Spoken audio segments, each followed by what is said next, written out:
single dad working a catering shift makes one mistake in front of the wrong woman, a tech billionaire known for destroying careers over less. But instead of being fired, he's offered a deal that could change everything.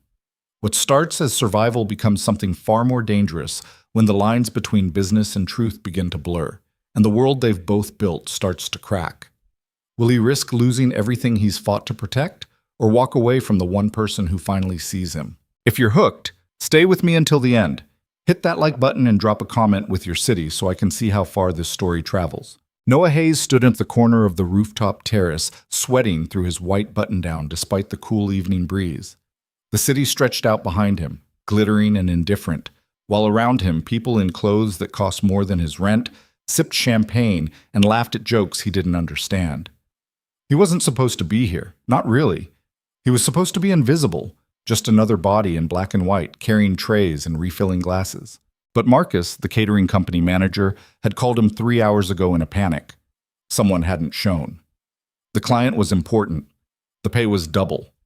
Noah had said yes before Marcus finished talking because his daughter's preschool tuition was due in 4 days and his bank account had $217 in it. So here he was, balancing a tray of hors d'oeuvres he couldn't pronounce, trying not to make eye contact with anyone who looked like they belonged. "Excuse me." Noah turned. A woman stood beside him, mid-20s maybe, with dark hair pulled back in a way that looked effortless but probably wasn't. She wore a charcoal blazer over a silk blouse, simple jewelry, no wedding ring. Her expression was unreadable. "Yes, ma'am?" She picked up one of the small pastries from his tray, examined it briefly, then set it on a napkin without eating it. "You're new." It wasn't a question, but Noah nodded anyway. "First time working this kind of event, I can tell." She didn't say it meanly, just matter of fact. "You keep standing in the same spot, makes you conspicuous. You're supposed to circulate." Noah felt heat crawl up his neck. "Right. Sorry." "Don't apologize." She tilted her head slightly, studying him in a way that made him feel like a specimen under glass. "What's your name?" "Noah." "Noah what?" "Hayes." She nodded once, as if filing it away. "Lila Grant." The name didn't mean anything to him, but the way she said it suggested it should. He shifted his weight, the tray growing heavier. "I should probably—" "How old are you?" The question threw him. 32. "And you work for—" "Prestige Catering, but it's just part-time. I do contracting work mostly. Construction, renovations, whatever I can pick up." Lila's eyes narrowed slightly, not in suspicion, but in calculation.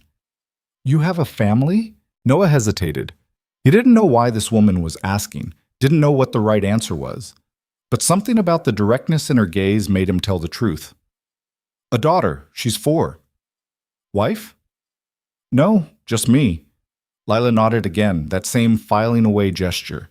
Then she reached into her blazer pocket and pulled out a business card. Plain white, black text. No logo. Just a name, a number, and an email address. "I might have something for you," she said, "if you're interested in making more than you do carrying trays." Noah took the card, confused. "What kind of something?" "The kind that requires discretion and adaptability. You'd be attending events like this one, not as staff." He stared at her. "I don't understand." "You will if you call." Lila glanced past him, her attention already shifting. "Think about it, but don't take too long." She walked away before he could respond, disappearing into the crowd like she'd never been there. Noah looked down at the card in his hand, then slipped it into his pocket and went back to work. 2 days later, Noah sat in a coffee shop 3 blocks from his apartment, turning Lila Grant's business card over in his fingers. He'd Googled her the night before. 28 years old, founder and managing partner of Meridian Ventures, a tech investment firm that had backed 3 companies now worth over $1 billion each. She'd been featured in Forbes, Bloomberg, TechCrunch. The articles called her ruthless, visionary, intimidating. He had no idea why someone like that would want anything to do with him, but his bank account still had $217 in it. Preschool tuition was still due, and Mia's doctor had called yesterday about scheduling her follow-up appointment, which meant another copay he couldn't afford. He pulled out his phone and dialed before he could talk himself out of it. She answered on the second ring. "Lila Grant?" Hi, this is Noah Hayes. We met at... I know who you are. Are you calling because you're interested or because you're curious? Both, I guess. Fair enough. There was a pause, the sound of papers shuffling. Can you meet tomorrow? 2:00. There's a restaurant called Aurelius on 5th. Do you know it? No, but I can find it. Good. Wear something decent, not a catering uniform. I don't... But she'd already hung up. Aurelius turned out to be the kind of place where the host looked at Noah like he'd wandered in by mistake. The ceilings were high, the lighting warm and low, the tables spaced far enough apart that conversation stayed private. Noah had worn his only suit, navy blue, a little worn at the elbows, bought for his sister's wedding 3 years ago.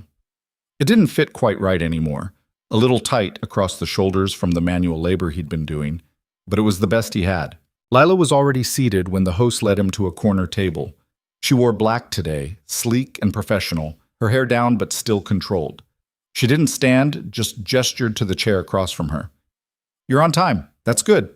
Noah sat, acutely aware that he didn't belong here. You want to tell me what this is about? Lila folded her hands on the table.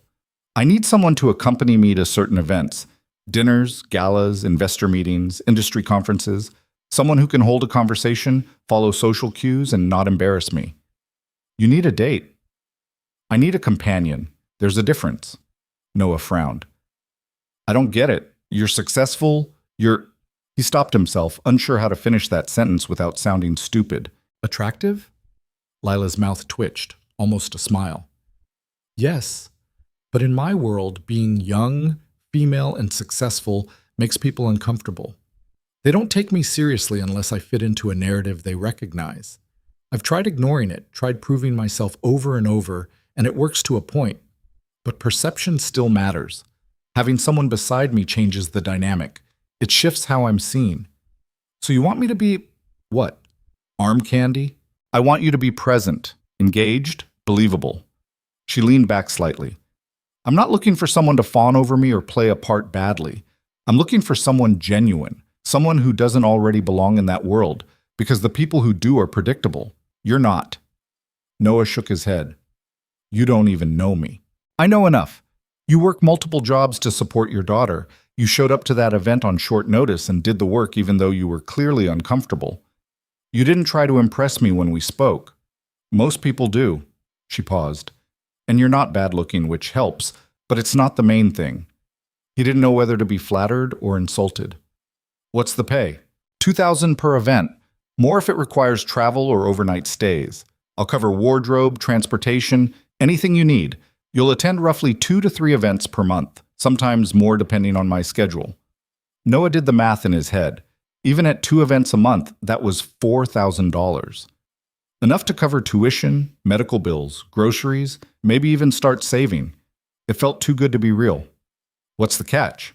Lila met his eyes, steady and unflinching. The catch is that once you agree, you're all in. No half measures. If you show up fully. You don't disappear halfway through because it gets uncomfortable or complicated. I need reliability. And if I say no, then you say no. I'll find someone else. Noah thought about Mia, about the stack of overdue notices on his kitchen counter, about the constant weight of never having enough. He thought about his daughter's face when he had to tell her they couldn't go to the zoo this weekend because he couldn't afford the gas. Okay, he said. I'm in. Lila extended her hand across the table. Good. We start Friday. Friday came faster than Noah expected. Lila had sent over details the day before. Location, dress code, background on the event. It was a private dinner hosted by a venture capital firm, invitation only, 20 guests. His role was simple. Be present, be polite, defer to her when necessary, but don't be invisible. She'd also sent a tailor to his apartment. The man had measured him without comment, taken notes, and left. The next morning, a garment bag appeared at Noah's door containing a charcoal suit that fit perfectly, a white dress shirt, and a tie he didn't recognize the brand of, but suspected was expensive. Mia had watched him get dressed with wide eyes. You look fancy, Daddy. I have to go to a work thing tonight, sweetheart. Grandma's going to come stay with you. Is it a party? Sort of.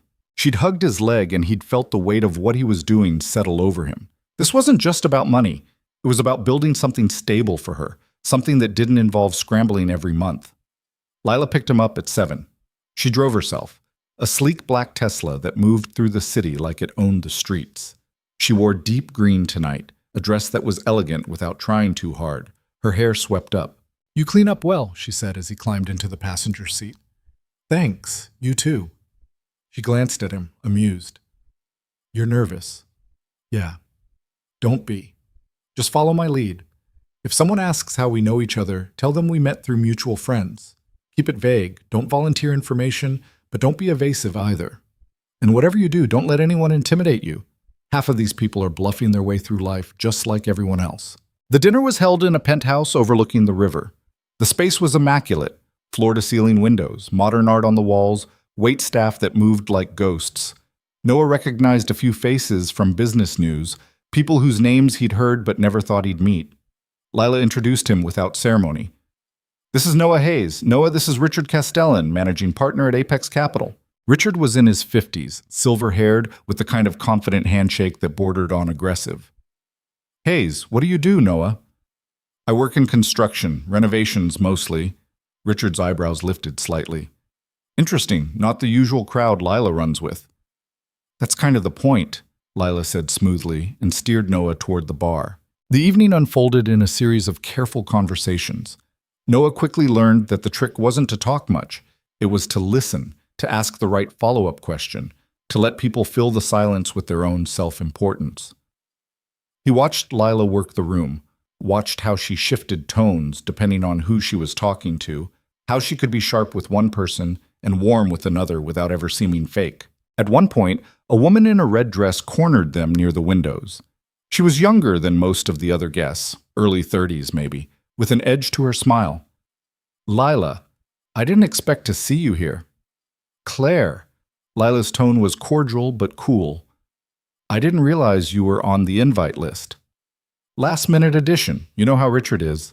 Claire's gaze slid to Noah. "And who's this?" "Noah Hayes," he said, extending his hand. Claire shook it, her grip brief. "Claire Devereaux. I run acquisitions for Helix Group." She looked back at Lila. "Didn't know you were seeing anyone." "I don't announce my personal life on LinkedIn," Lila replied. Claire laughed, but it didn't reach her eyes. "Of course not. That would be too transparent." She sipped her wine. "How long have you two been together?" "A few months," Lila said before Noah could answer. Fast work." Claire's smile turned sharper. "Well, enjoy the evening. I'm sure we'll be seeing more of each other." She drifted away, and Noah glanced at Lila. "Friend of yours?" "Competitor. She's been trying to poach one of my portfolio companies for the last 6 months." "She seemed hostile?" "Yes, that's Claire. She doesn't like that I'm younger and doing better." Noah nodded slowly. "This whole thing is like a chess game, isn't it?" Lila looked at him, something unreadable in her expression. "Exactly like that." Thanks. The night ended just after 11. Lila drove him home in silence, the city lights sliding past the windows. Noah felt drained in a way that had nothing to do with physical exhaustion. It was the effort of staying sharp, of not saying the wrong thing, of constantly being watched. "You did well," Lila said as she pulled up outside his building. "I barely said anything. You didn't have to. You were there, you were present, and you didn't fold under pressure. That's what matters." She put the car in park but left the engine running. "Same time next week. Another dinner, different crowd." Noah unbuckled his seatbelt but didn't get out yet. "Can I ask you something?" "Go ahead." "Why me, really? You could hire an actor, someone trained for this." Lila was quiet for a moment. "Because actors perform. I don't need a performance. I need someone who doesn't have to pretend to be real." She looked at him. "You're uncomfortable in that world, but you don't hide it. That's rare. Most people either fake confidence or crumble. You just exist. It's disarming." Noah didn't know what to say to that. "Get some sleep," Lila said. "I'll send details tomorrow." He climbed out of the car, watched her drive away, and stood on the sidewalk for a long moment before heading inside. What? Over the next month, the events blurred together.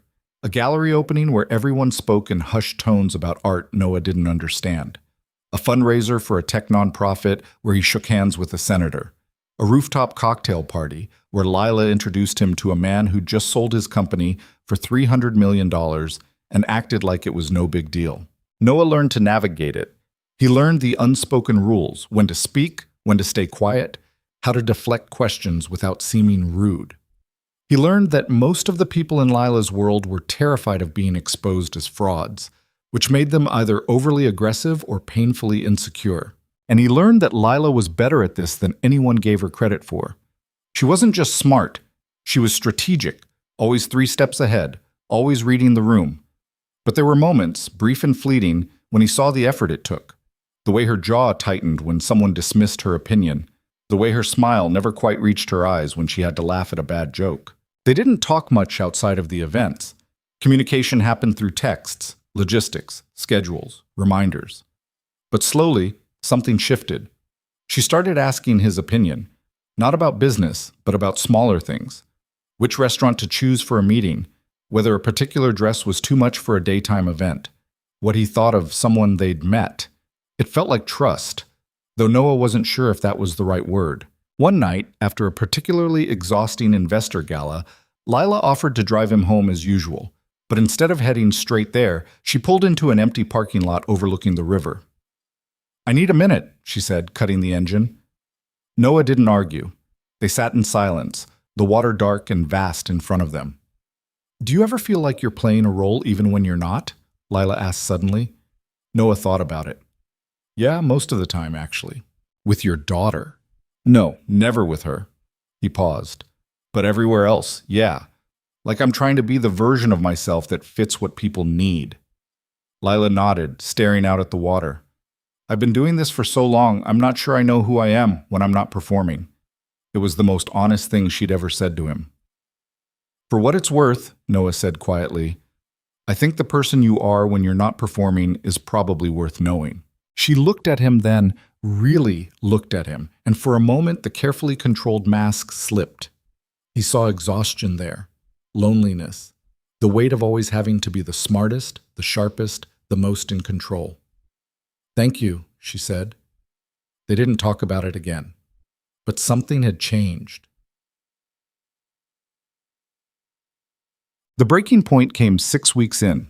It was a tech summit, one of the biggest events of the year. Lila had warned him it would be high pressure. Investors, founders, journalists, everyone trying to make deals or break stories.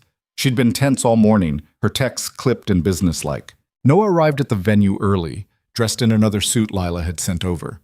The space was massive, all glass and steel, filled with people who moved with purpose. He found Lila near the registration desk, talking to a man in an expensive watch and a permanent smirk. "Noah?" she said as he approached. "This is Jason Kraft. He runs Dominion Capital." Jason looked Noah up and down with the kind of casual arrogance that set Noah's teeth on edge. "Hayes, right? Lila mentioned you." "Did she?" "Yeah, said you're in construction." Jason's smirk widened. "Must be interesting going from hammering nails to rubbing elbows with the tech elite." Noah felt Lila stiffen beside him, but he kept his voice even. "It's different, sure, but people are people. Doesn't matter if you're building houses or building companies." Spoken like someone who's never built a company. "Jason!" Lila's voice was sharp. "We're running late. Excuse us." She steered Noah away before he could respond, her hand tight on his arm. They walked in silence until they were out of earshot. "Sorry about that," she said. "Jason's an ass." "I've met worse." "Still, he was out of line." She glanced at him. "You handled it well." "I didn't handle it. I just didn't punch him." Lila almost smiled. "That counts." The summit was a marathon. Panel discussions, networking sessions, endless small talk. Noah stayed close to Lila, falling into the rhythm they'd developed. But he could feel the tension building in her, the way her responses grew sharper as the day wore on. It all came to a head during the evening reception. Claire Devereaux was there, holding court near the bar with a cluster of investors. She spotted Lila and waved her over with a smile that made Noah's instincts flare. "Lila, come join us. We were just talking about Meridian's latest fund." Lila approached cautiously, Noah trailing behind. What about it? Oh, just that the returns have been modest, compared to projections, anyway. Claire's tone was light, almost playful, but her eyes were cold. Some people are wondering if you're losing your edge. Some people talk too much, Lila replied. Maybe. Or maybe they're just noticing a pattern. Claire turned to the group. Lila's always been brilliant, don't get me wrong, but brilliance only gets you so far when you're trying to prove something. Sometimes it makes you reckless. Noah saw the flash of anger in Lila's eyes before she buried it. I'm not trying to prove anything to you, Claire. Of course not, but you are trying to prove something. That's why you're here with... Claire gestured vaguely at Noah. Well, whatever this is. The group had gone quiet, watching. Noah stepped forward before he could think better of it. You know what I've noticed, he said, his voice calm but cutting. People who spend all their time talking about other people's work usually aren't doing much of their own. Claire's smile faltered. Excuse me? You heard me. You've spent the last 2 minutes tearing Lila down instead of talking about anything you've actually accomplished. That tells me everything I need to know. The silence stretched. Someone coughed. Claire's face went red. Who the hell do you think you are? She snapped. Someone who doesn't have time for this. Noah looked at Lila. We done here? Lila's expression was unreadable, but she nodded. Yeah, we're done. They walked away together, leaving Claire fuming behind them. Passé. Lila didn't speak until they were outside, standing in the cool night air. Then she turned to him, and for the first time since he'd met her, she looked genuinely shaken. You didn't have to do that. I know. You just made an enemy. Claire has a long memory. So do I. Lila shook her head, something like disbelief in her eyes. Why? Why risk it? Noah met her gaze. Because she was wrong, and someone needed to say it. For a long moment, Lila just stared at him. Then, slowly, she smiled. Not the controlled professional smile she wore at events. A real one. Thank you, she said quietly. Don't mention it. They stood there in the dark, the noise of the city around them, and Noah realized something he'd been avoiding for weeks. This wasn't just a job anymore. And that was going to be a problem. Noah couldn't sleep that night. He lay in bed, staring at the ceiling of his small bedroom, replaying the confrontation with Claire over and over. The look on her face, the silence that followed, the way Lila had smiled at him afterward, genuine, unguarded, real. He'd crossed a line. He knew that. This was supposed to be simple. Show up, look presentable, don't cause problems. Instead, he'd inserted himself into Lila's world in a way that went beyond the arrangement. He'd defended her, publicly, against someone who clearly had power and connections. His phone buzzed on the nightstand. A text from Lila. You awake? Noah hesitated, then typed back. Yeah, can't sleep either. He waited, watching the 3 dots appear and disappear several times before her next message came through. What you did tonight was stupid. Noah felt his stomach drop, but it was also the most honest thing anyone's done for me in years. Thank you. He read it twice, then set the phone down without responding. What was he supposed to say to that? The next morning, Mia bounced into his room at 6:30, already dressed in mismatched clothes she'd picked out herself. Purple leggings, a yellow shirt with a dinosaur on it, and her light-up sneakers. Daddy, you promised we could go to the park today. Noah groaned, pulling the pillow over his face. I did, didn't I? Yep. You said if I was good all week, we'd go feed the ducks. He sat up, rubbing his eyes. Mia climbed onto the bed beside him, her hair a wild tangle of curls that reminded him painfully of her mother. 4 years, and some days it still felt like yesterday. Other days, it felt like a lifetime ago. Okay, sweetheart, let me make breakfast first. They spent the morning at the park. Mia threw torn pieces of bread at the ducks with the kind of fearless enthusiasm only a 4-year-old could muster, shrieking with delight every time one of them got too close. Noah sat on a bench, watching her, feeling the weight of everything settle back into place. This was real. His daughter, the park, the simple rhythm of their life together, the world he'd been stepping into with Lila, the fancy dinners, the power plays, the careful performances. That wasn't real. Not for him, anyway. He was just visiting. His phone buzzed. Another text from Lila. Lunch tomorrow? I want to talk about next steps. Noah typed back quickly. Sure. Where? I'll come to you. Send me your address. He paused, looking around at the park, at the playground equipment that needed repairs, at the fence with graffiti on it. Then he looked at Mia, who was now trying to convince a particularly stubborn duck to take bread directly from her hand. He sent Lila his address. She showed up at noon the next day, driving a different car this time, something smaller, less flashy. Noah watched from the window as she parked and climbed out, dressed down in jeans and a simple sweater. It was the most casual he'd ever seen her. He opened the door before she could knock. Hey. Hey. Lila glanced past him into the apartment. Can I come in? Yeah, of course. Sorry. It's a mess. It wasn't, really. Noah kept the place clean because Mia had a talent for turning any space into chaos within minutes if he didn't stay on top of it. But compared to the penthouses and luxury venues he'd been visiting, his one-bedroom apartment probably looked like a shoebox. Lila stepped inside, taking it all in without judgment. The worn couch, the small kitchen table, the toys scattered in the corner, the drawings Mia had taped to the walls. Where's your daughter? My mom took her for the afternoon. I thought it'd be better to talk without a 4-year-old interrupting every 5 seconds. Lila smiled. Probably smart. Noah gestured to the couch. You want something to drink? I've got coffee, water, juice boxes. Coffee's good. He made it in the cheap drip machine he'd had since college, hyper-aware of how domestic this all felt.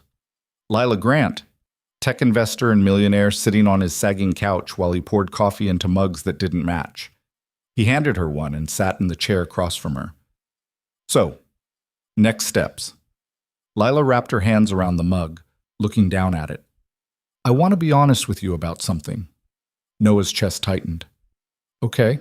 When I started this arrangement, it was purely strategic. I needed someone beside me to change perception, and you fit the profile. I didn't expect... She trailed off, searching for words. I didn't expect to actually like having you around. Noah didn't know what to say to that. You're different, Lila continued. You don't bullshit me. You don't try to impress me or use me as a stepping stone to something else. And the way you handled Claire, she shook her head. Most people in my world would have stayed silent or tried to smooth it over. You just called her out. Do you know how rare that is? I wasn't trying to be rare. I was just pissed off. Exactly. You were genuine, and that's exactly what I need more of. Lila set the mug down on the coffee table. I want to increase the frequency of events, maybe 4 or 5 per month instead of 2 or 3, which means more money, but also more of your time. Noah leaned back, processing. That's a lot. I know, and I know you have your daughter to think about. I'm not asking you to drop everything, but I need someone I can count on, and right now, that's you. He thought about the money. 4 or 5 events at $2,000 each. That was $8,000 to $10,000 a month. That was stability. That was Mia's preschool paid in full, medical bills cleared, maybe even a small cushion for emergencies.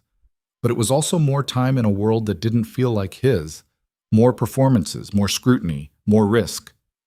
Can I think about it? Lila nodded. Of course. Take a few days, but Noah, she met his eyes. If you do this, I need you all in.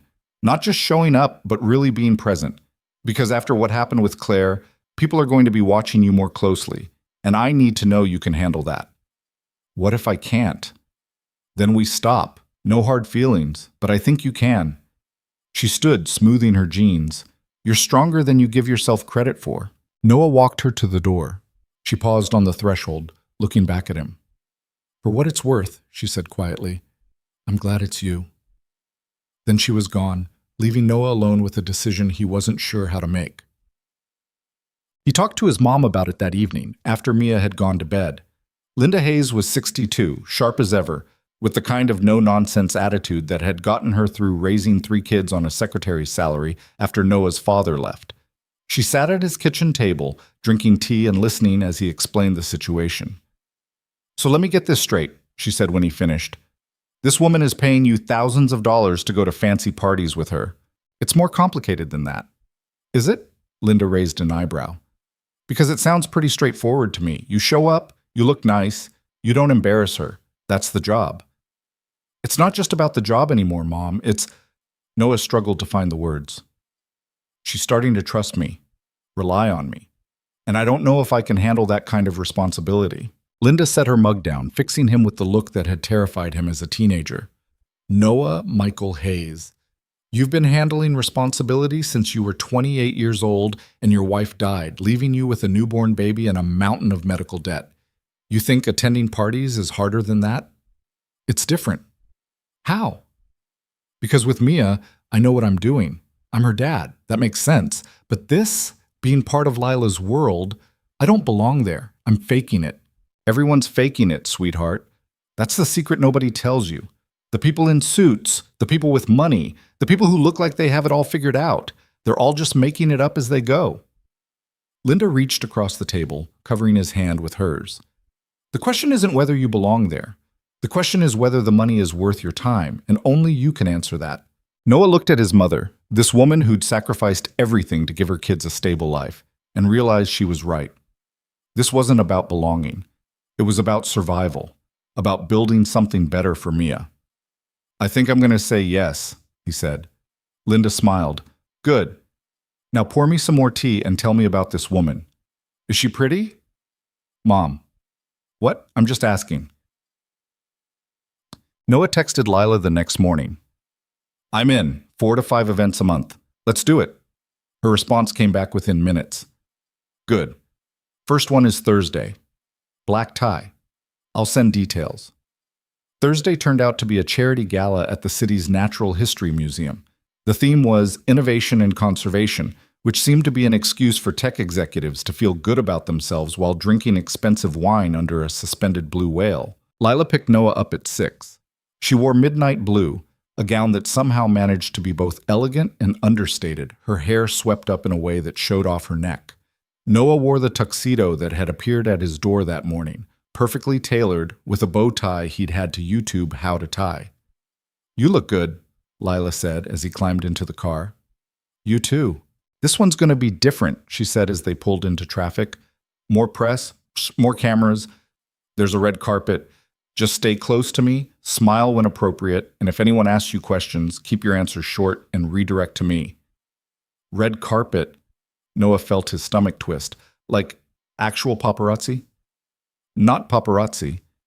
Event photographers, trade press, but yes, actual cameras. She glanced at him. You okay? Define okay. Nervous but functional. Then yeah, I'm okay. The museum was lit up like a palace, lights cutting through the evening darkness. Lila pulled up to valet parking, handed over her keys, and took Noah's arm as they approached the entrance. The red carpet was chaos. Photographers called out names, flashes went off in rapid succession, people posed and smiled with practiced ease. Lila navigated it like she'd done it 1,000 times, stopping at designated marks, turning slightly for better angles, keeping her expression serene and confident.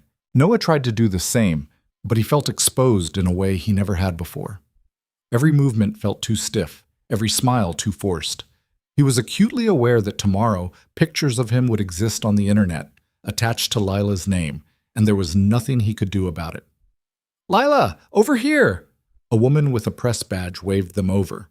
Lila guided Noah toward her, her hand warm on his arm. Lila Grant, Tech Daily. Can we get a quick comment about Meridian's recent investments? We're excited about our portfolio's growth, Lila said smoothly, especially our clean energy sector. We think innovation and sustainability go hand in hand. And who's your guest tonight? Lila smiled. This is Noah Hayes. The reporter's eyes shifted to Noah with interest. Noah, how do you know Lila? Noah remembered the script. Keep it vague. We met through mutual friends. Turns out we have a lot in common. Such as? A belief that real value comes from building things that last. It wasn't a lie, exactly, just carefully worded. The reporter smiled, satisfied, and moved on to the next person. Inside, the museum had been transformed. The main hall glittered with tables draped in white, centerpieces of orchids and candles, waitstaff moving through the crowd with champagne and hors d'oeuvres. The blue whale hung overhead, silent and massive, watching everything. Noah recognized some faces from previous events. Richard Castellan was there, holding court near the bar. Jason Kraft stood by one of the fossil displays, laughing too loudly at something. and Claire Devereaux across the room locked eyes with Noah for just a moment before deliberately looking away. She's still pissed, Noah murmured to Lila. Good. Let her be. Lila accepted a glass of champagne from a passing waiter. Come on, there's someone I want you to meet. She led him through the crowd to a quiet corner where an older man stood alone, studying a display of ancient pottery. He was maybe 70, with white hair and kind eyes, dressed in a tuxedo that looked like it had been made in the 1980s and maintained ever since. Martin, Lila said warmly. The man turned, his face lighting up. Lila, I was hoping you'd be here. They embraced briefly, and Lila gestured to Noah. Martin, this is Noah Hayes. Noah, Martin Reeves. He was my professor at Stanford, business ethics and corporate responsibility. Martin extended his hand. The infamous Noah. Lila's told me about you. Noah shook his hand, surprised. She has? Indeed. She says you have an unusually strong moral compass for someone in her current orbit. Martin's eyes twinkled. I take that as a compliment to both of you. Martin's the reason I got into venture capital in the first place, Lila said. He convinced me that money could be a tool for good if you used it right. And you've proven me correct, Martin replied. Though I wish you'd take more time to enjoy what you've built. You're always working. That's what it takes. Is it? Martin looked at Noah. What do you think, Noah? Does success require complete sacrifice? Noah considered the question carefully. I think it depends on what you're trying to succeed at. If you're trying to build something meaningful, yeah, it takes sacrifice. But if you sacrifice so much that you lose sight of why you started, then what's the point? Martin smiled. I like him, Lila. He's wise. He's practical, Lila corrected. It's refreshing. They talked for a while longer, Martin asking Noah about his work, his daughter, his life. It felt less like an interrogation and more like genuine curiosity. Noah found himself relaxing, talking about things he rarely discussed, how much he'd learned from renovating old houses, how Mia had his wife's laugh, how some days felt impossible, but he did them anyway. You're a good father, Martin said eventually. That's the hardest job there is. I'm trying. That's all any of us can do. Dinner was announced, and they moved to their assigned table. Noah found himself seated between Lila and a woman named Dr. Patricia Chen, a marine biologist who'd spent the last decade studying coral reef restoration. She was passionate, brilliant, and had no interest in small talk about tech investments, which Noah found deeply relieving. So you're not in tech, Patricia said, more statement than question. Construction, renovations. Thank God. I was worried Lila had finally caved and started dating another venture capitalist. Patricia sipped her wine. No offense to your profession, Lila. None taken, Lila replied, amused. It's not dating, Noah said automatically, then realized how defensive that sounded. I mean, we're complicated, Patricia offered. That's what everyone in this room is, complicated and overcompensating for something. She leaned closer to Noah, her voice dropping. Want to know a secret? Half the people here don't actually care about conservation. They're here because it looks good. The other half care deeply, but have no idea how to help beyond writing checks. You know which group is more useful? The ones writing checks? Exactly. At least they're honest about their limitations. She sat back. But you build things with your hands. You create something tangible. That's real value. Don't let anyone here make you feel less than because you don't deal in abstractions. Noah glanced at Lila, who was watching him with an expression he couldn't quite read. I like her, he said. Most people do, Lila replied. Patricia doesn't suffer fools. Neither do you. True, but I'm better at hiding it. Dinner passed in a blur of courses. Salads with ingredients Noah couldn't identify. Fish prepared in ways that seemed designed to impress rather than satisfy. Desserts that were more art than food. Speeches were made, donations pledged. Applause offered. Noah watched it all with a growing sense of surrealism. This was his life now. At least a few nights a month. After dinner, people mingled again. Noah excused himself to find the restroom, navigating through the crowd. He'd just rounded a corner when someone grabbed his arm. Jason Kraft stood there, drink in hand, that same smirk plastered on his face. Hayes, got a minute? Noah pulled his arm free. Not really. Come on, just a friendly conversation. Jason gestured to a quiet alcove away from the main crowd. I wanted to apologize for the other day. I came on a little strong. Noah followed reluctantly, instincts warning him this wasn't actually an apology. It's fine. Good, good. Look, I'm just going to be straight with you. Jason set his drink down on a nearby ledge. Whatever you and Lila have going on, it's not going to last. Excuse me? I'm not trying to be a dick. I'm trying to help you. Lila doesn't do relationships. She does transactions. Everything with her is a calculation. And right now you're useful to her because you're different, you're novel. But the second that wears off, or the second you stop being useful, she'll drop you. That's just how she operates. Noah kept his voice level. You don't know anything about her. I know more than you think. I've been in this world a lot longer than you have. Jason leaned in slightly. She's brilliant. I'll give her that. But she's also ruthless. She has to be. That's how she got where she is. And you, he looked Noah up and down. You're out of your depth. This isn't your world, and it never will be. Maybe not, Noah said quietly. But at least I don't spend my time tearing other people down to feel better about myself. Jason's smirk faded. Watch yourself, Hayes. You made an enemy in Claire. You don't want to make another one in me. Is that a threat? It's advice from someone who's seen how this story ends. Jason picked up his drink and walked away, leaving Noah standing alone in the alcove. Noah's hands were shaking. He clenched them into fists, forcing himself to breathe slowly. Jason was trying to get under his skin, and it had worked. But the worst part was that some of what he'd said rang true. Noah was out of his depth. This wasn't his world. And eventually, Lila would realize that. He found her near the museum's planetarium entrance, talking to a small group of investors.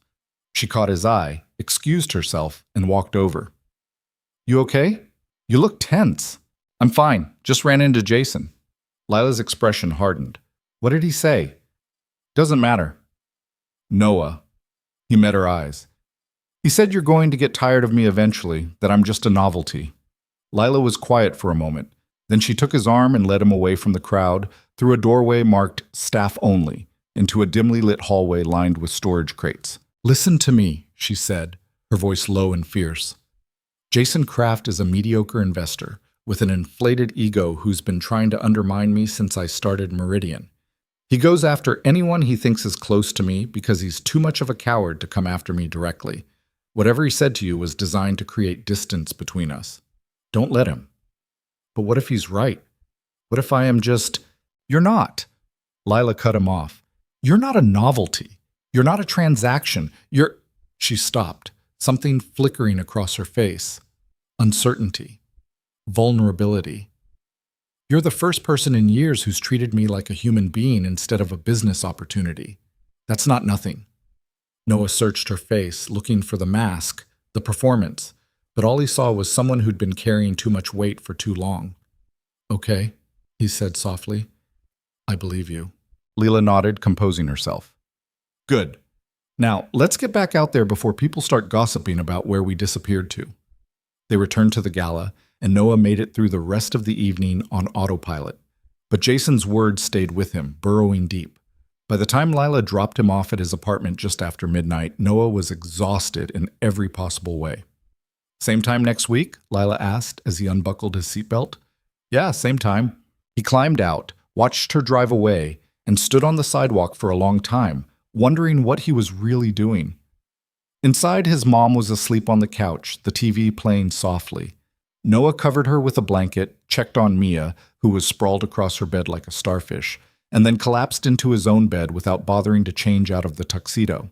Tomorrow, he'd go back to his real life. But tonight, he let himself exist in the space between worlds, not quite belonging to either one. And he still wasn't sure if that was freedom or just a different kind of trap. The weeks that followed the gala blurred into a rhythm Noah couldn't have predicted. Tuesday mornings meant dropping Mia at preschool before heading to whatever job site needed him. Wednesday evenings were for grocery shopping and meal prep. Thursdays through Saturdays became Lila's, investor dinners, private receptions, industry panels where Noah learned to nod at the right moments and ask questions that sounded intelligent without revealing how little he actually knew about venture capital. He was living two lives, and the seam between them was starting to show.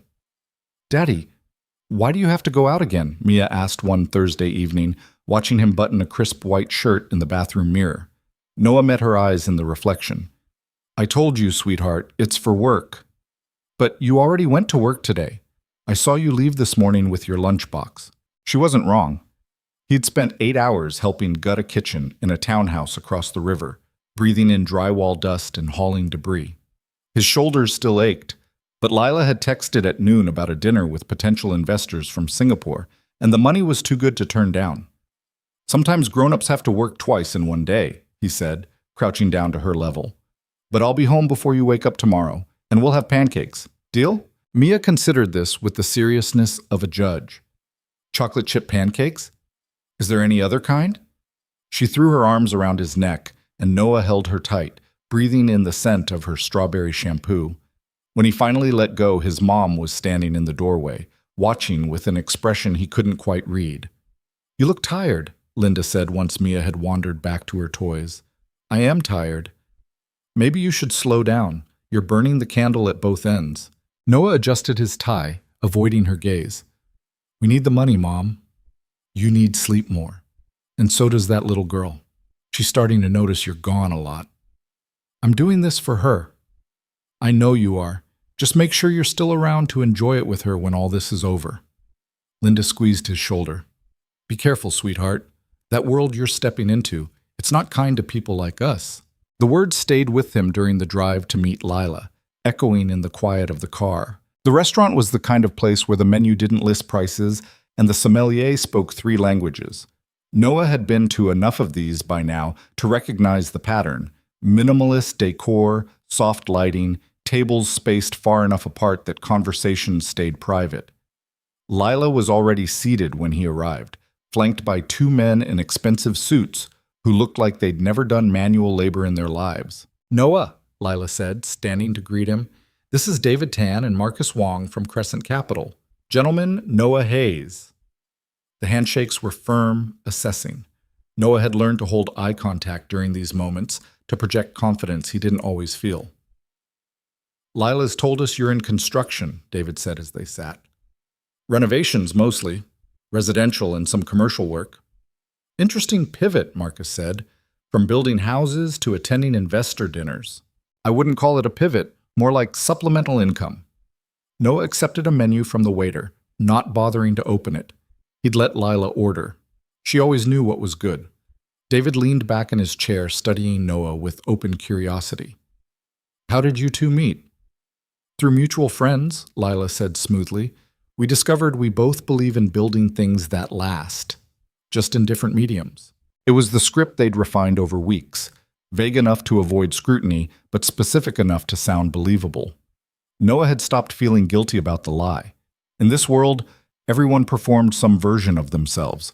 At least he was honest about the things that mattered. The dinner conversation drifted toward business, Crescent Capital's interest in Meridian's latest fund, market trends in Southeast Asia, regulatory challenges. Noah listened more than he spoke, picking up fragments of information that were starting to form a coherent picture. Lila wasn't just good at her job. She was exceptional. She saw patterns others missed, asked questions that exposed weaknesses and assumptions, never committed to anything without thinking 3 moves ahead. You're quiet tonight, Marcus observed, looking at Noah. What do you make of all this? Noah set down his fork.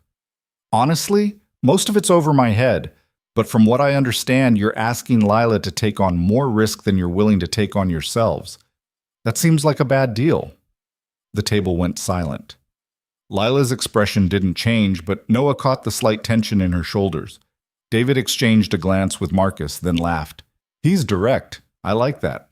He's right too, Lila said, which is why the terms would need to be renegotiated before I'd consider moving forward.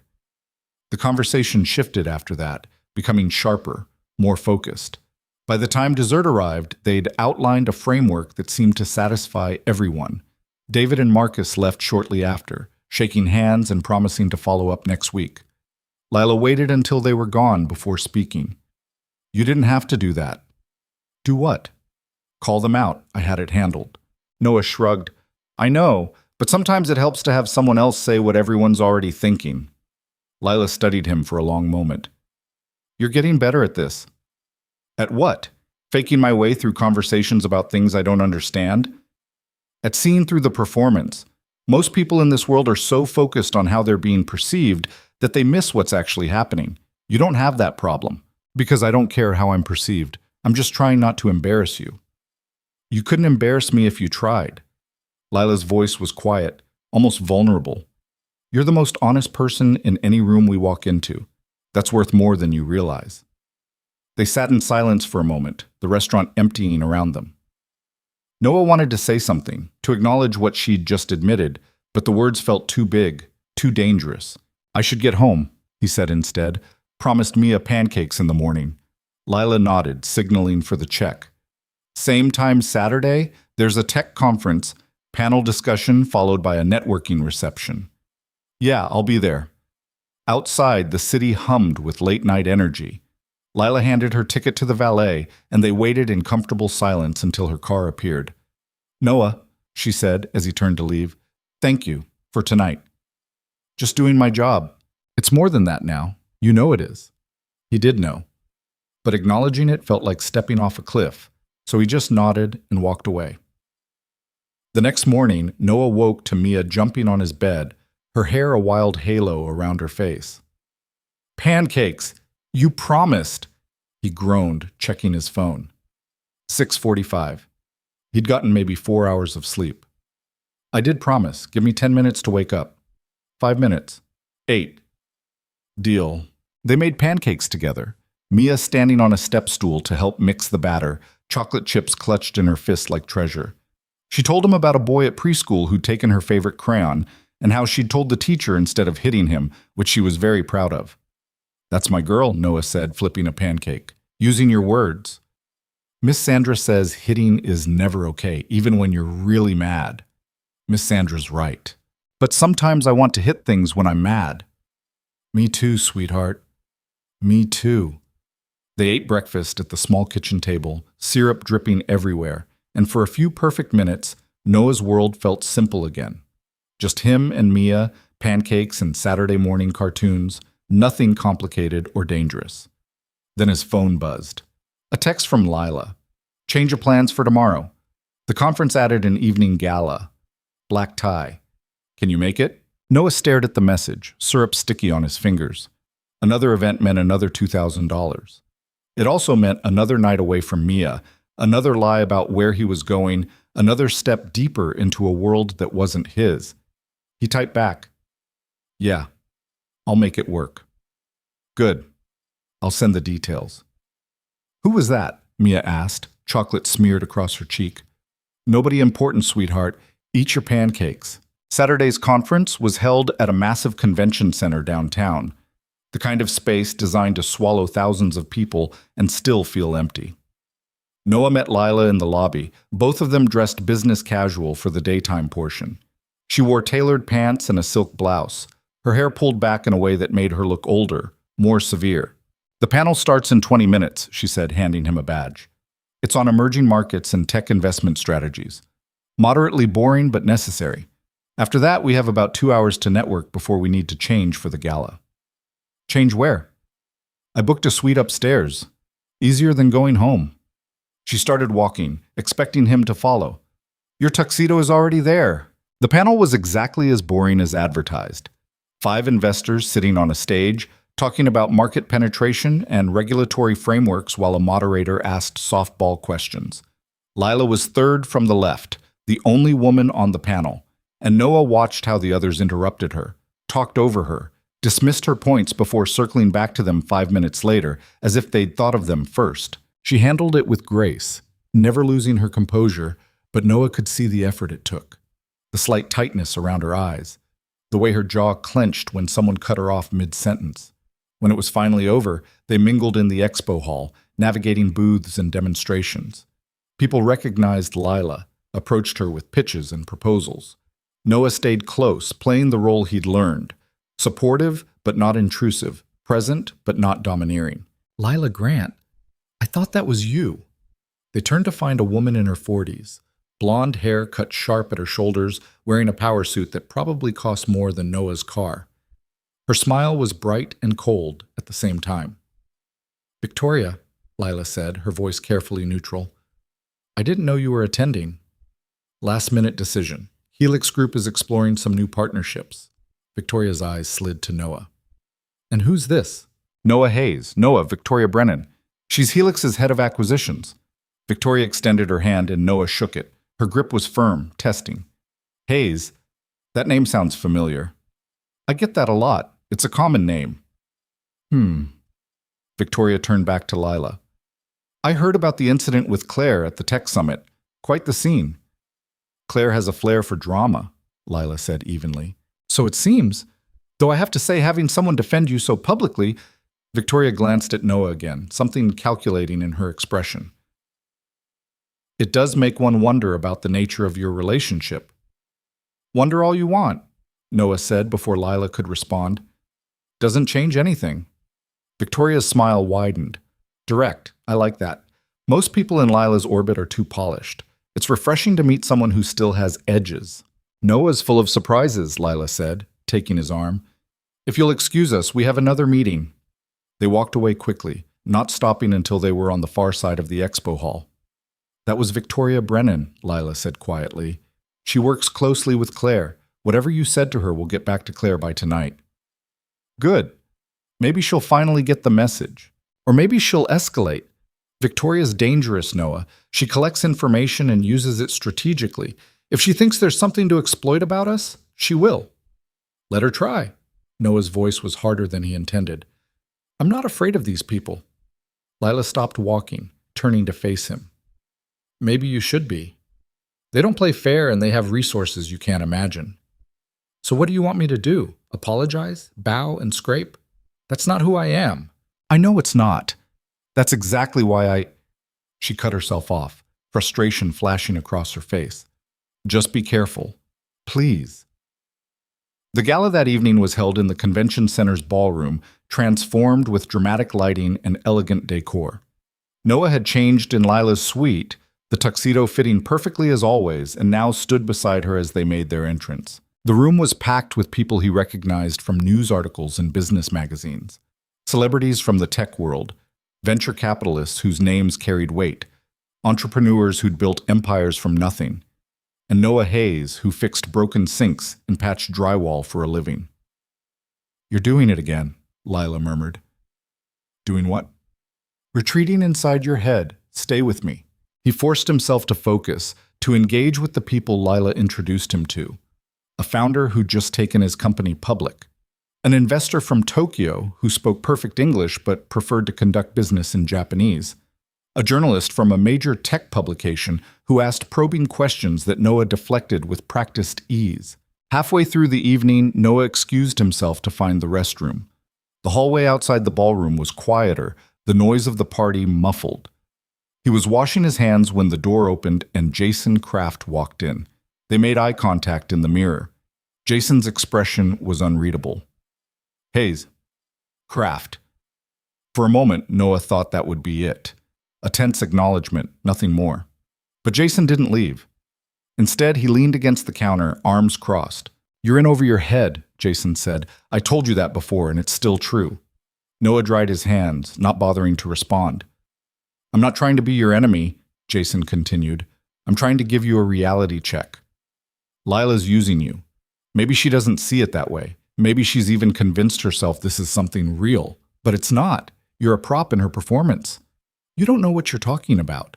Don't I? Think about it. She pays you to show up, to stand next to her, to make her look good. How is that different from hiring an actor? Because I'm not acting, Noah shot back. Everything I've said, everything I've done, it's real. Maybe that's a concept you don't understand.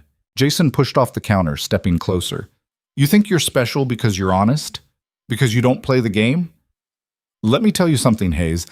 Honesty is a luxury in this world, and luxuries get expensive fast. Is that a threat? It's a warning. From someone who's watched people like you get chewed up and spit out. Jason moved toward the door, then paused. When this all falls apart, and it will, don't say I didn't try to help you.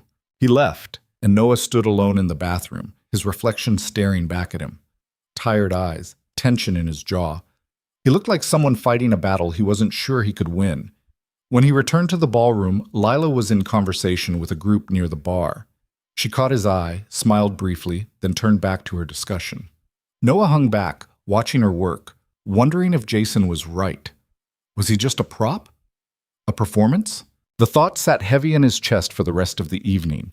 They left just after 11, both exhausted. Lila drove in silence, the city lights streaking past. Noah stared out the window, lost in his own thoughts. "You're quiet," Lila said finally. "Just tired." "It's more than that. What happened?" Noah considered lying, then decided against it. "Ran into Jason again, in the bathroom." Lila's hands tightened on the steering wheel. "What did he say?" "That I'm in over my head, that you're using me, that this whole thing is going to blow up in my face." "And you believe him?"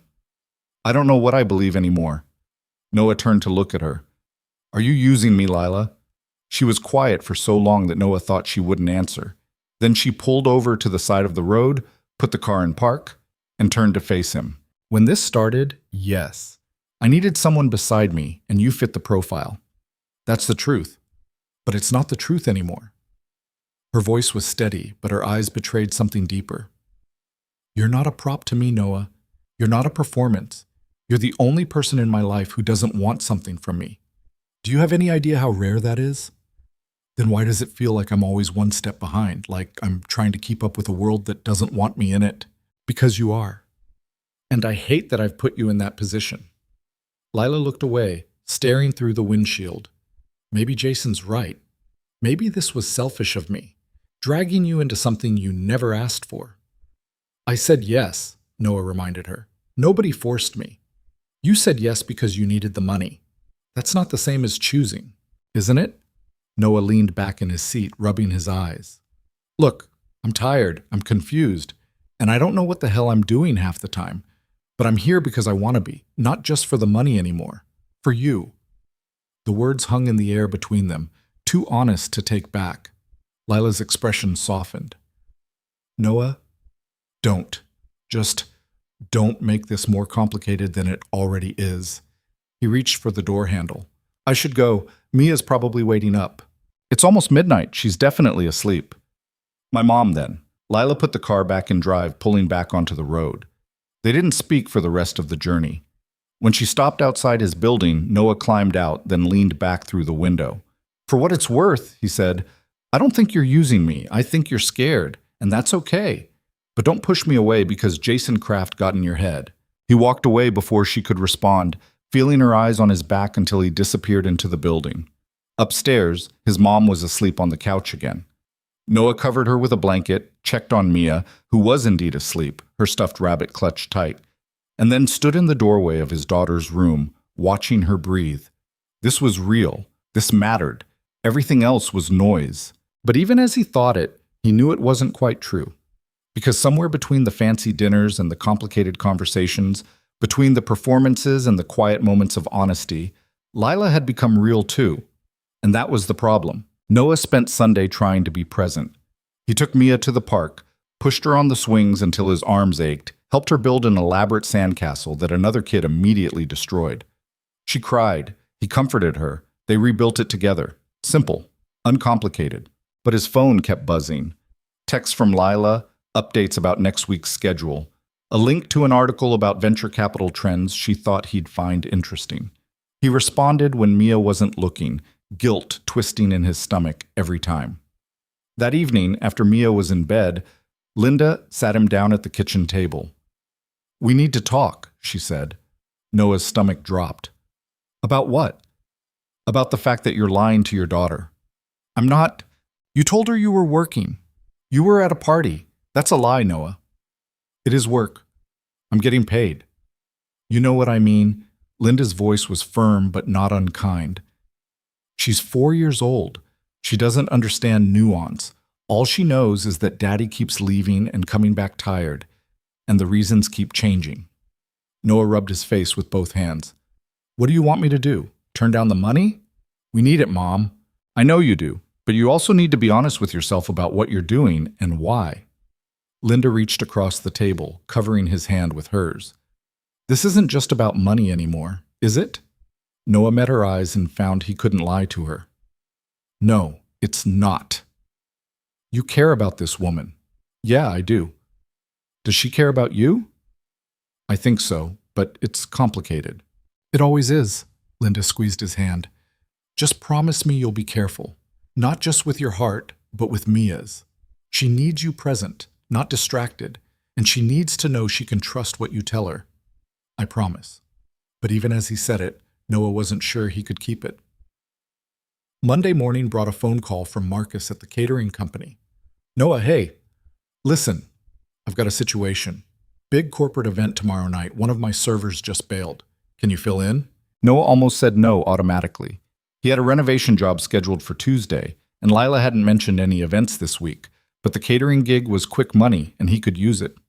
Yeah, I can do it. What's the client? Some tech investment firm, Meridian Ventures, I think. Ring any bells? Noah's blood ran cold. Meridian? Yeah, why, you know them? No, just heard the name before. Noah's mind raced. What kind of event? Private dinner for their investors. Fancy stuff. 20 guests, 5-course meal. You'd be serving. Serving. At Lila's company. At an event she almost certainly knew about, but hadn't mentioned to him. I'll do it, Noah said. Send me the details. He hung up and stared at his phone, a dozen questions burning through his mind. Why hadn't Lila told him about this dinner? Why hadn't she invited him as her guest instead of having him work it? Unless she didn't want him there at all. The thought settled like lead in his stomach. Maybe Jason had been right.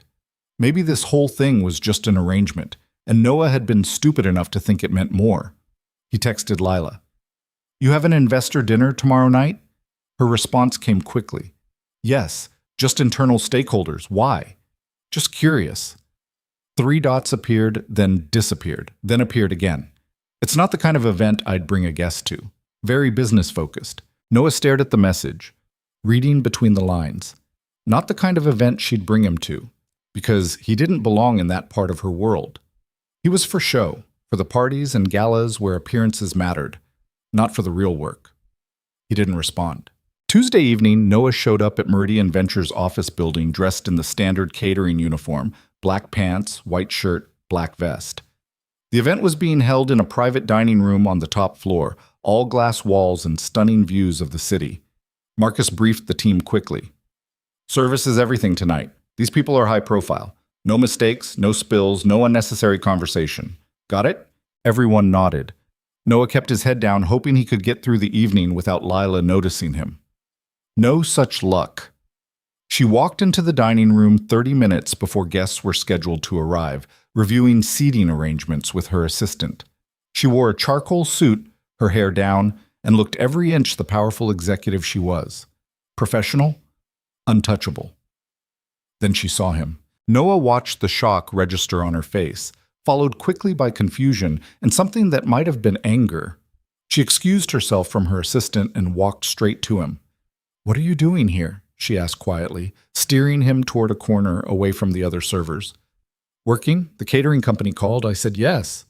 You should have told me. Why? It's just a job. Noah kept his voice neutral.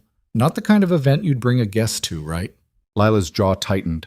Noah, it's fine. I'm here to work. You're here to do business. Let's just get through the evening. We need to talk about this. Not now. Your guests are about to arrive. He walked away before she could argue, rejoining the other servers in the kitchen. His hands were shaking, but he forced them steady. He was good at compartmentalizing. He'd done it when his wife died, when the medical bills piled up, when Mia asked where Mommy was, and he had to explain death to a toddler. He could do it now. The dinner began. Noah served courses with mechanical precision, refilling wine glasses, clearing plates, staying invisible. He recognized some of the guests from previous events. Richard Castellan, a few other investors whose names he'd learned. They didn't recognize him. Why would they? He was just the help. Lila sat at the head of the table, commanding the conversation with the same brilliance he'd come to expect. She talked about portfolio performance, exit strategies, market opportunities. She was in her element, powerful and precise. And Noah was serving her wine. The irony wasn't lost on him. Halfway through the main course, one of the investors, a man named Thomas something, snapped his fingers at Noah. You, more water. Noah refilled his glass without comment. And bring out the next course. We're ready. Yes, sir. In the kitchen, Marcus pulled Noah aside. You okay? You seem off. I'm fine. You sure? Because if you need to tap out, I said I'm fine. Noah grabbed the next set of plates. Let's just get this done. Dessert was served. Coffee was poured. The investors lingered over port and conversation, and Noah stayed in the background, waiting for it to be over. Finally, just after 10, the guests began to leave. Noah helped clean up, packing dishes into crates, wiping down tables. Lila had disappeared into her office, and Noah was grateful. He didn't want to face her, didn't want to have the conversation that was clearly coming, but as he was leaving, she caught him in the hallway. Noah, wait. He stopped but didn't turn around. I'm tired, Lila. Can this wait? No, it can't. She moved to stand in front of him, blocking his path. Why didn't you tell me you'd be working this event? Why didn't you tell me about it in the first place? Because it wasn't relevant to you. This was a working dinner with my investors, not a social event. Right, because I don't belong in that part of your world. Noah finally met her eyes. I get it now. I'm good enough for the parties, for the appearances, but when it comes to the actual business, that's not fair. Isn't it? You keep me in a box, Lila. Show up here, wear this, say these things. But tonight I saw where I actually stand. And it's not beside you, it's behind you, refilling water glasses. Lila's expression cracked, pain flashing across her face. You think I wanted you to see me like that? Running a business dinner, being that version of myself? Why not? It's who you are. It's who I have to be. There's a difference. She stepped closer, her voice dropping. I keep those parts of my life separate because they have to be separate. The moment I start mixing business with personal, the moment I let my guard down in front of investors, I lose credibility. You don't understand how hard I've had to fight to be taken seriously in this industry. You're right, I don't understand, because I've never had the luxury of separating who I am from what I do. I'm just me, all the time. No performances, no compartments. Noah's voice was rough. But maybe that's the problem. Maybe I'm too real for your world. Don't say that. Why not? It's true. He moved to step around her, but she caught his arm. Noah, please, don't leave like this. I have to pick up Mia from my mom's. I'm already late. Then tomorrow, come to my office. Let's talk this through properly. Noah pulled his arm free gently. I don't think that's a good idea. Why not? Because I'm starting to realize that Jason was right. I'm in over my head and I can't keep pretending otherwise. He looked at her one last time, memorizing her face. I think we should take a break. From all of this. Noah! But he was already walking away, and this time she didn't follow. Outside, the night air was cold and sharp. Noah sat in his car for a long time before starting the engine, trying to make sense of what he felt. Anger, hurt, confusion. And underneath it all, a deep sadness he couldn't quite name. He'd known from the beginning this wasn't his world. He'd known it couldn't last. But knowing something and feeling it were different things entirely. His phone buzzed, a text from Lila. I'm sorry. For all of it. Can we please talk?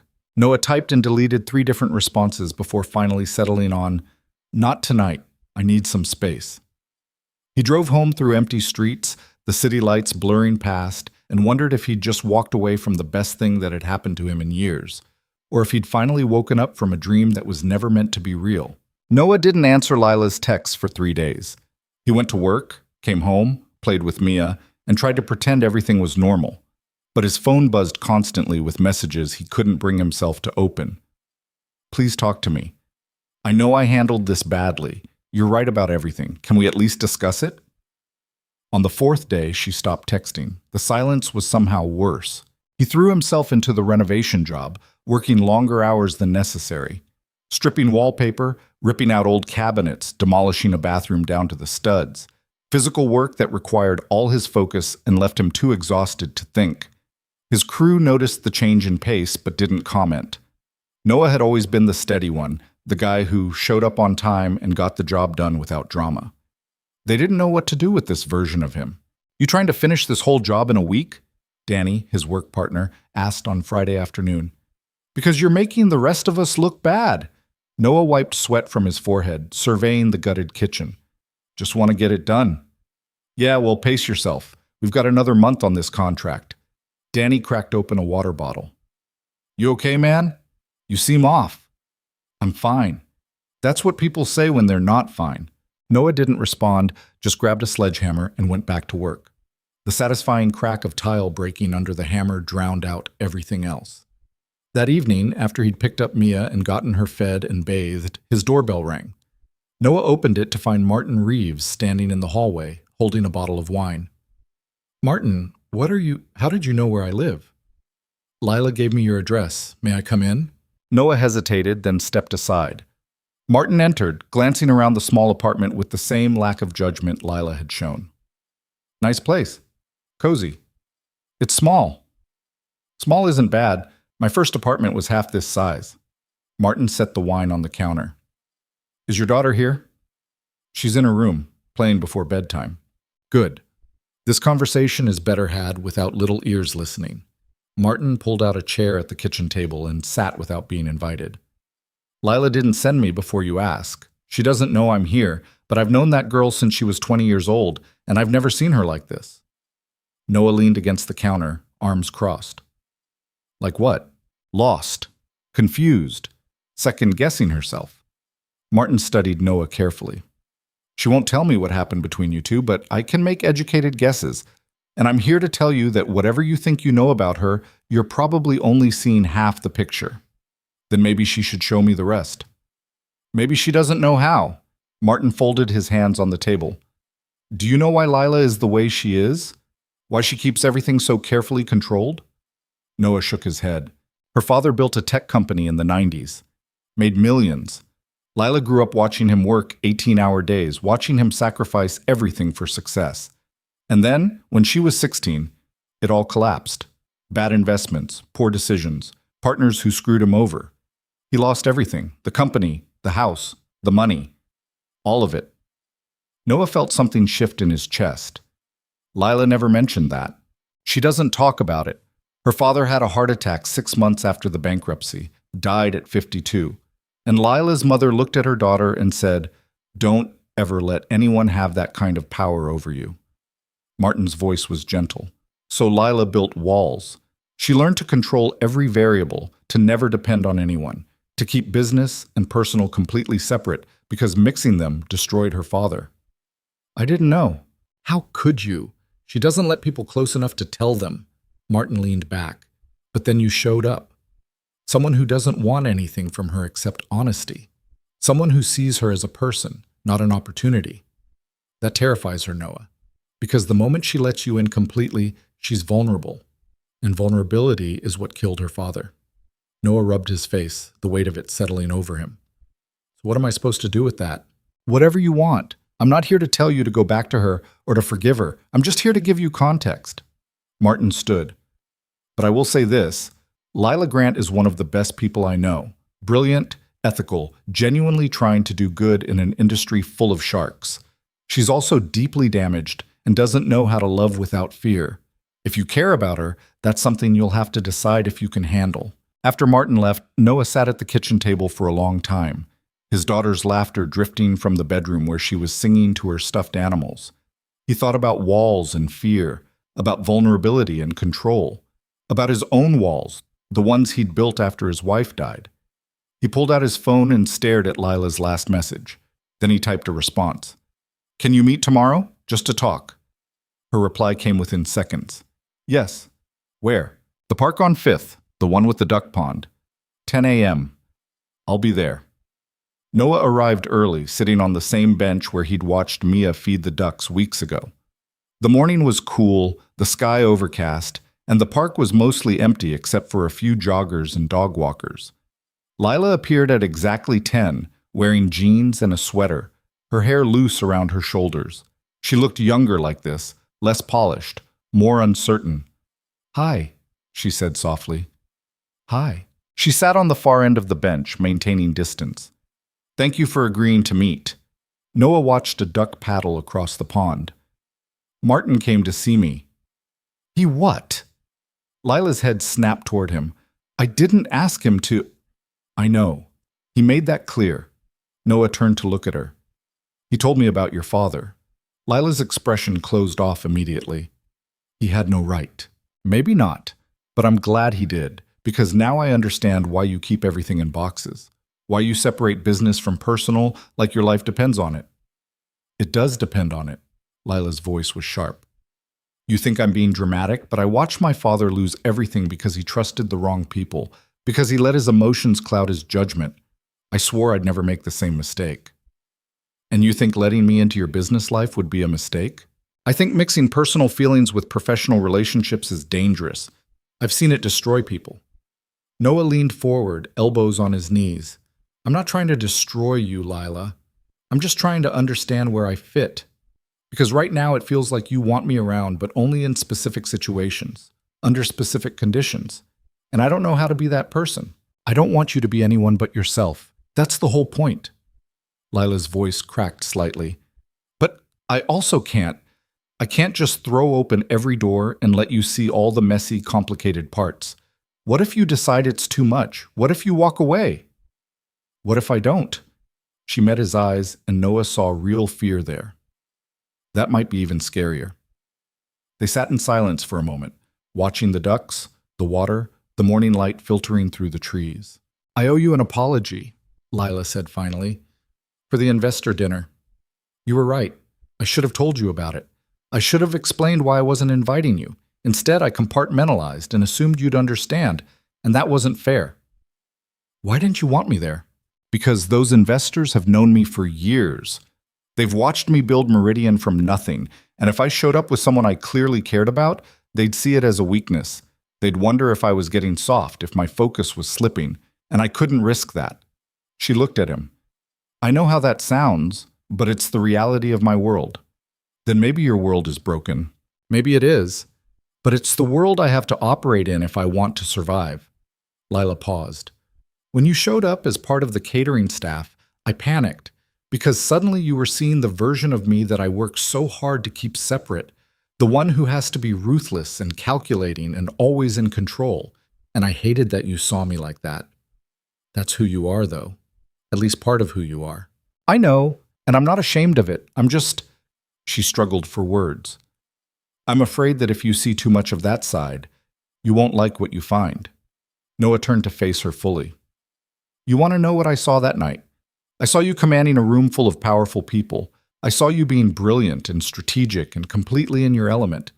And yeah, it was intimidating, but it wasn't ugly, it was just different. You're not angry anymore? I'm still hurt and confused, but I'm not angry. He reached out, hesitating, then took her hand. I just need to know what this is, what we are. Because I can't keep existing in this in-between space where I'm important to you, but only on your terms. Lila's fingers tightened around his. I don't know what we are. I don't have a box for this, and that terrifies me. Maybe we don't need a box. I don't know how to do that. Neither do I. Noah managed a small smile. So maybe we figure it out together. She looked at him for a long moment, something shifting in her expression. Then she moved closer, closing the distance between them on the bench. I'm going to mess this up, she said quietly. I'm going to retreat into my walls and make decisions without consulting you. And prioritize work over everything else because that's what I know how to do. Probably. And I'm going to feel out of place and say the wrong thing and not understand half of what you're talking about. But we can work on it. How can you be so sure? I'm not, but I'm willing to try if you are. Lila leaned her head against his shoulder, and Noah felt the tension slowly drain from both of them. They sat like that for a while, watching the ducks, saying nothing because nothing needed to be said. Eventually, Lila's phone buzzed. She glanced at it and sighed. I have a meeting in an hour. On Saturday? Tech industry doesn't believe in weekends. She stood, reluctantly letting go of his hand. But I want to see you again, soon. Not for an event, just us. I'd like that. Monday evening, I could come to your place. We could order takeout, watch something mindless on TV. Noah raised an eyebrow. You watch TV? I used to, before I forgot how to relax. She smiled, and it reached her eyes this time. Maybe you can remind me. Monday works, but fair warning, Mia will probably want to show you every toy she owns. I'd be disappointed if she didn't. Lila left, and Noah sat on the bench a little longer, feeling like something had shifted. Not fixed. Nothing was fixed. But maybe moving in the right direction. Monday evening arrived with the kind of chaos that came standard with a 4-year-old. Mia had been excited all day about Daddy's friend coming to visit, which had resulted in her pulling out every single toy and arranging them in elaborate displays across the living room. "Mia, sweetheart, we need to clean some of this up," Noah said, surveying the disaster zone. "But I want to show her my princess castle, and my dinosaurs, and my art supplies, and my bus. How about you pick your 3 favorites?" Mia's face scrunched up in concentration. "That's too hard." The doorbell rang before Noah could negotiate further. Mia shrieked with excitement and ran to the door. Noah caught her before she could open it. "What do we do first?" he prompted. "Ask who it is," Mia said dutifully. "Good girl." Noah opened the door to find Lila standing there in jeans and a simple blouse, holding a bag of Chinese takeout in one hand and a wrapped package in the other. She looked nervous. "Hi," she said. "Hi." Noah stepped aside. "Come in. Warning, the place is a mess." "You must be Mia," Lila said, crouching down to the little girl's level. "Your dad's told me a lot about you." Mia studied her with serious eyes. "Are you Daddy's girlfriend?" "Mia," Noah said quickly, but Lila just smiled. "I'm your dad's friend. Is that okay?" Mia considered this. "Do you like dinosaurs?" "I do, actually, especially velociraptors. Those are the smart ones." Mia grabbed Lila's free hand. "Come see my collection." She dragged Lila into the living room, and Noah followed, watching as his daughter proceeded to give a very detailed tour of her toy collection. Lila listened with genuine interest, asking questions and making appropriate impressed noises. "This is Rexy. He's the king, and this is Stella. She's a pterodactyl, but Daddy says that's not technically a dinosaur, but I still count her." Mia held up each plastic figure. "Do you have any dinosaurs?" "Not anymore, but I used to when I was your age." "What happened to them?" "I grew up and forgot about them," which was silly of me. Mia nodded sagely. "Grown-ups forget important stuff sometimes." "We really do," Lila agreed, glancing at Noah with something warm in her expression. They ate dinner at the small kitchen table, Mia chattering nonstop about preschool, her friends, the caterpillar she'd found in the backyard. Lila engaged fully, asking follow-up questions, laughing at Mia's jokes. Noah watched them interact and felt something loosen in his chest. After dinner, Lila presented the wrapped package. "This is for you, Mia, if it's okay with your dad." "What is it?" Mia's eyes went wide. "Open it and see." Mia tore into the wrapping paper with enthusiastic abandon, revealing a book about paleontology with beautiful illustrations and age-appropriate text. "Dinosaurs! I thought you might like it," Lila said. "It has facts and pictures. Your dad can read it to you at bedtime." "Can we read it now?" Noah checked the clock. "It's almost bedtime anyway. How about we read 1 chapter, then you brush your teeth?" They settled on the couch, Mia wedged between Noah and Lila, the book open on Noah's lap. He read about the Mesozoic era and continental drift while Mia pointed at pictures and asked questions that neither adult could fully answer. When the chapter ended, Mia yawned hugely. "Okay, kiddo, teeth, pajamas, bed." "But I want to talk to Miss Lila more." "You'll see her again," Noah promised, hoping it was true. Mia turned to Lila. "Will you come back?" "If your dad invites me, yes." "He will. He smiles more when you're here." And with that devastating observation, Mia scrambled off the couch and ran to the bathroom. Noah stood, embarrassed. "Sorry, she has no filter." "Don't apologize, she's wonderful." Lila's voice was soft. "You're doing an amazing job with her." "I'm doing my best. Some days that doesn't feel like enough." "It's more than enough. She's happy, she's smart, she knows she's loved. That's everything." They stood in awkward silence for a moment, the sounds of Mia brushing her teeth drifting from the bathroom. "I should tuck her in," Noah said. "Make yourself comfortable. There's beer in the fridge if you want one." He got Mia settled in bed, read 1 more chapter of the dinosaur book despite his earlier promise, and kissed her forehead. "Sleep tight, sweetheart." "Daddy, do you like Miss Lila?" "Yeah, I do." "Good. She's nice. And she knows about velociraptors." Mia yawned again.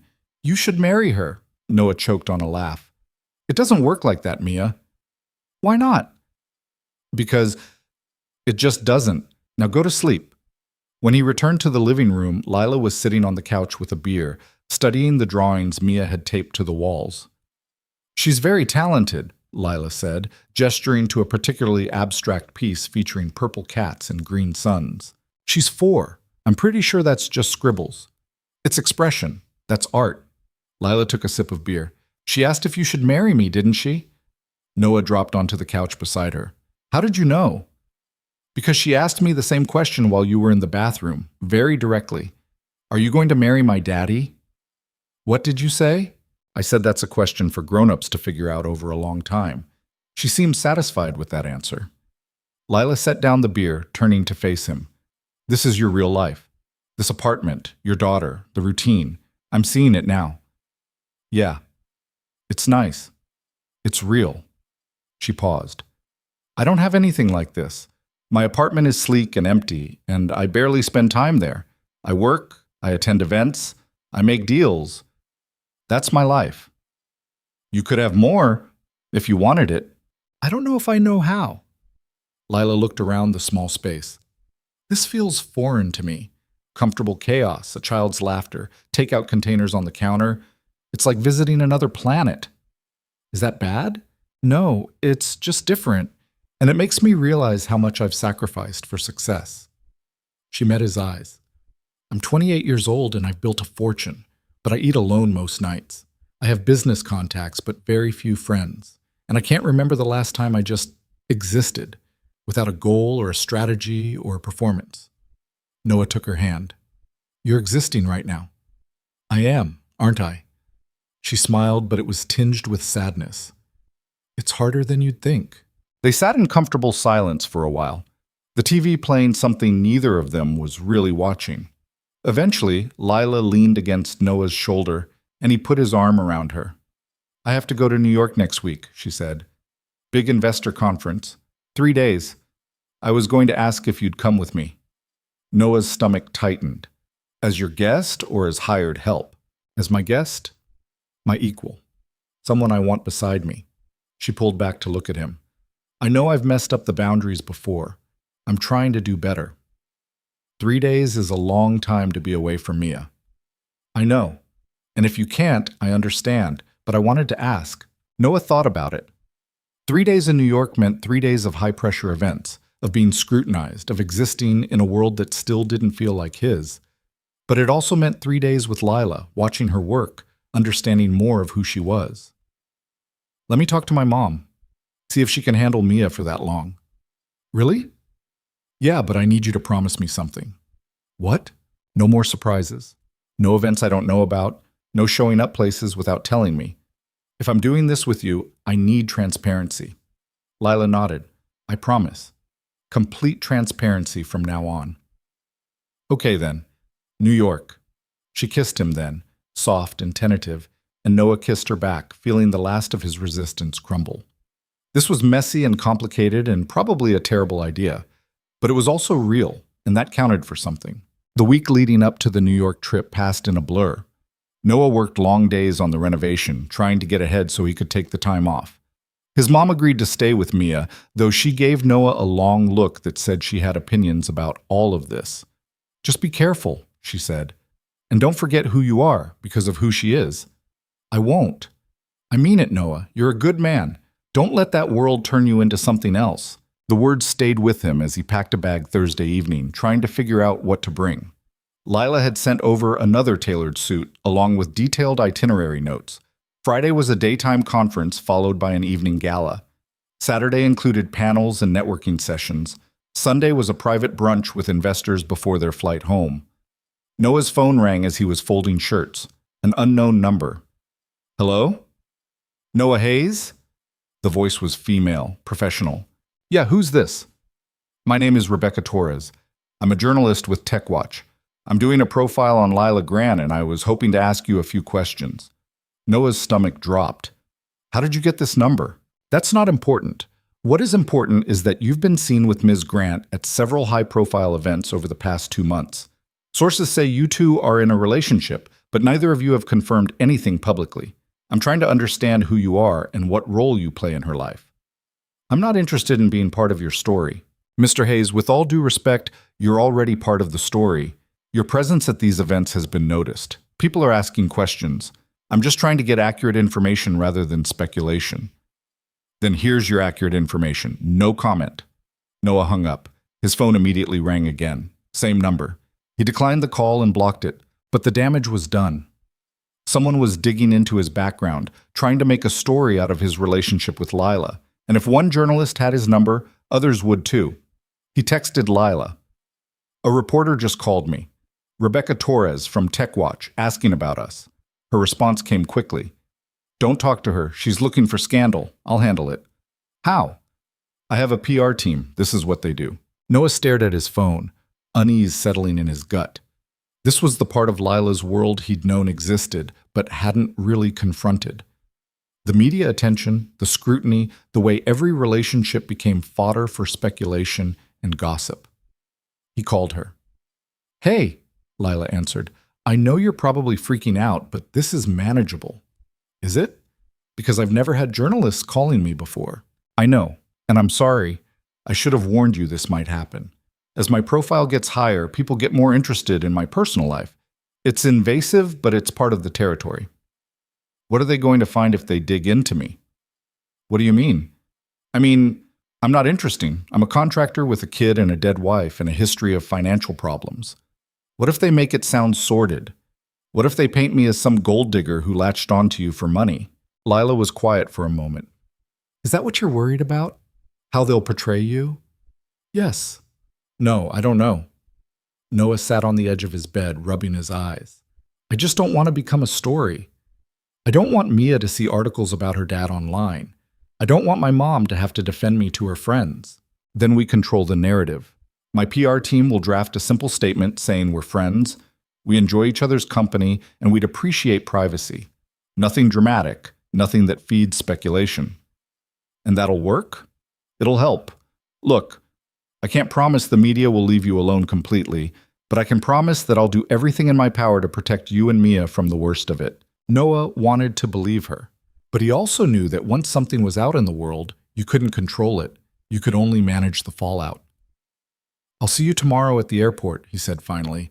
Noah, I'm not backing out. I'm just processing. Okay, get some sleep.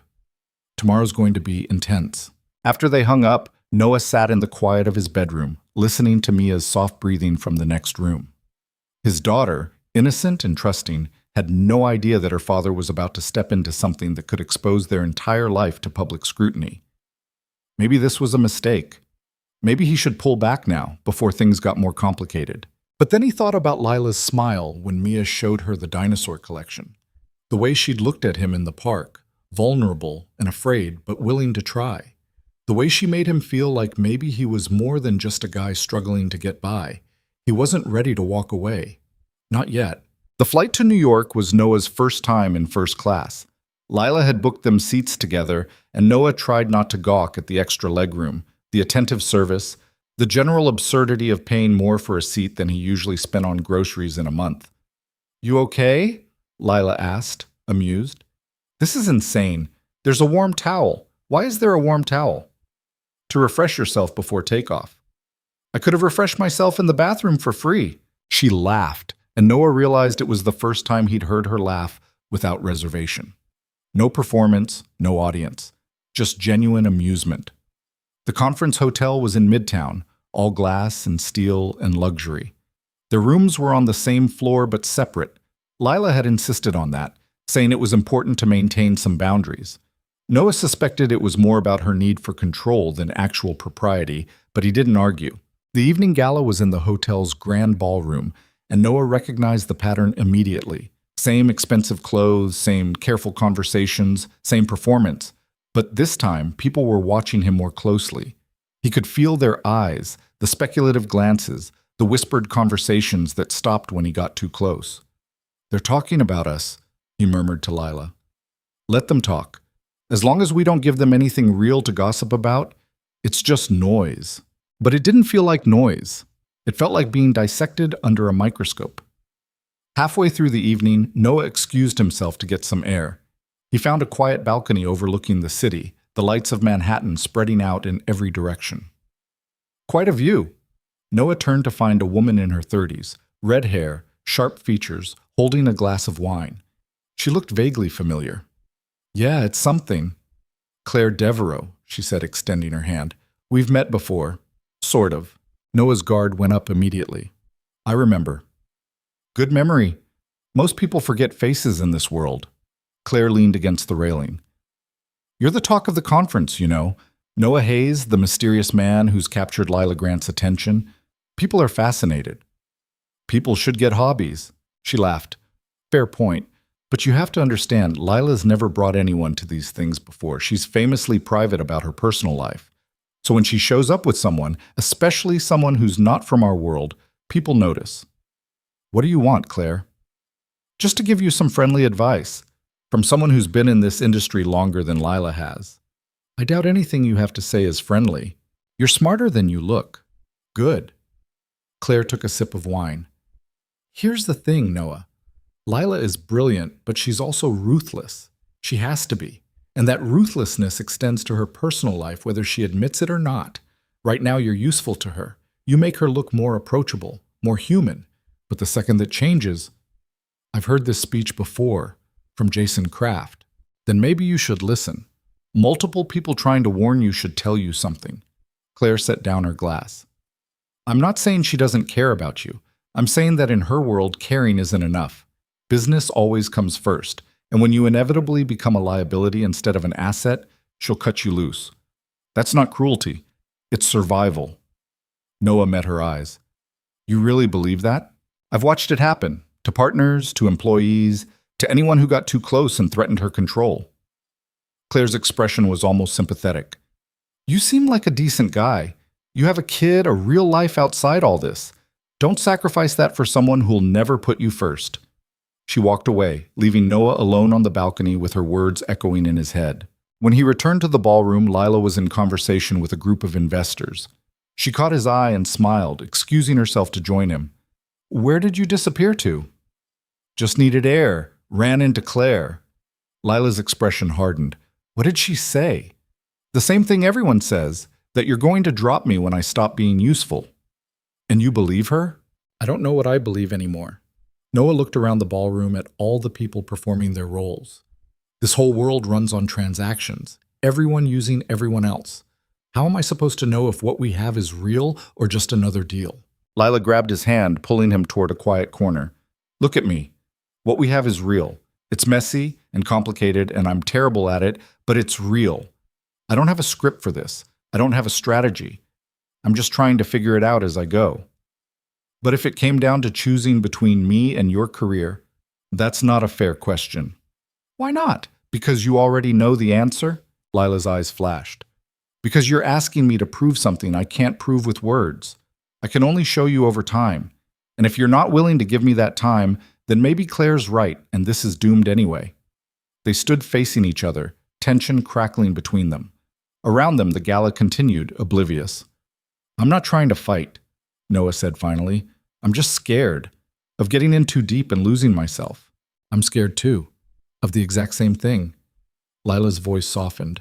But I'd rather be scared with you than safe and alone. Noah pulled her close, and she let him, her head resting against his chest. They stayed like that for a long moment, two people trying to find solid ground in a world built on shifting sand. The rest of the conference passed in a blur of panels and networking sessions. Noah played his role standing beside Lila, engaging when necessary, fading into the background when appropriate. But Claire's words haunted him, whispering doubts he couldn't quite silence. On their last night, Lila suggested room service instead of attending another dinner. I'm exhausted, she admitted, and I want time with you that doesn't involve performing for an audience. They ate burgers and fries in her suite, sprawled on the couch in comfortable clothes, watching a movie neither of them paid attention to. Can I ask you something? Noah said during a quiet moment. Always. If Meridian started failing, if you had to choose between saving the company and maintaining our relationship, what would you do? Lila was silent for a long time.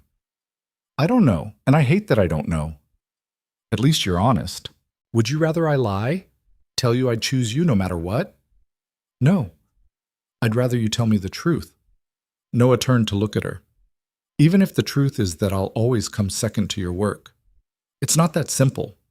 Meridian isn't just my work. It's my identity, my security, my purpose.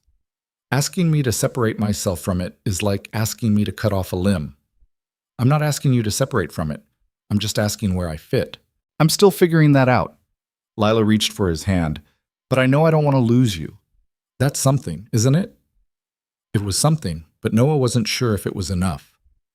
They flew home Sunday evening, both exhausted from 3 days of constant performance. When Noah picked up Mia from his mom's apartment, his daughter launched herself at him with a squeal. "Daddy, I missed you." "I missed you too, sweetheart." He held her tight, breathing in her familiar scent. This was real. This was his anchor. Linda pulled him aside while Mia gathered her things. "How was it?" "Complicated." "That's becoming your favorite word." She studied his face. "Are you happy?" Noah considered the question. "Sometimes. Other times I'm confused and scared and out of my depth." "That's what happens when you care about someone. It's never just happy." Linda squeezed his arm. "Just make sure the good outweighs the bad, and the second it doesn't, you walk away, for Mia's sake, if not your own." That night, after Mia was asleep, Noah sat on his couch and looked at his phone. There was a text from Lila, sent an hour ago. "Thank you for coming to New York with me. I know it wasn't easy. You were perfect." He typed back.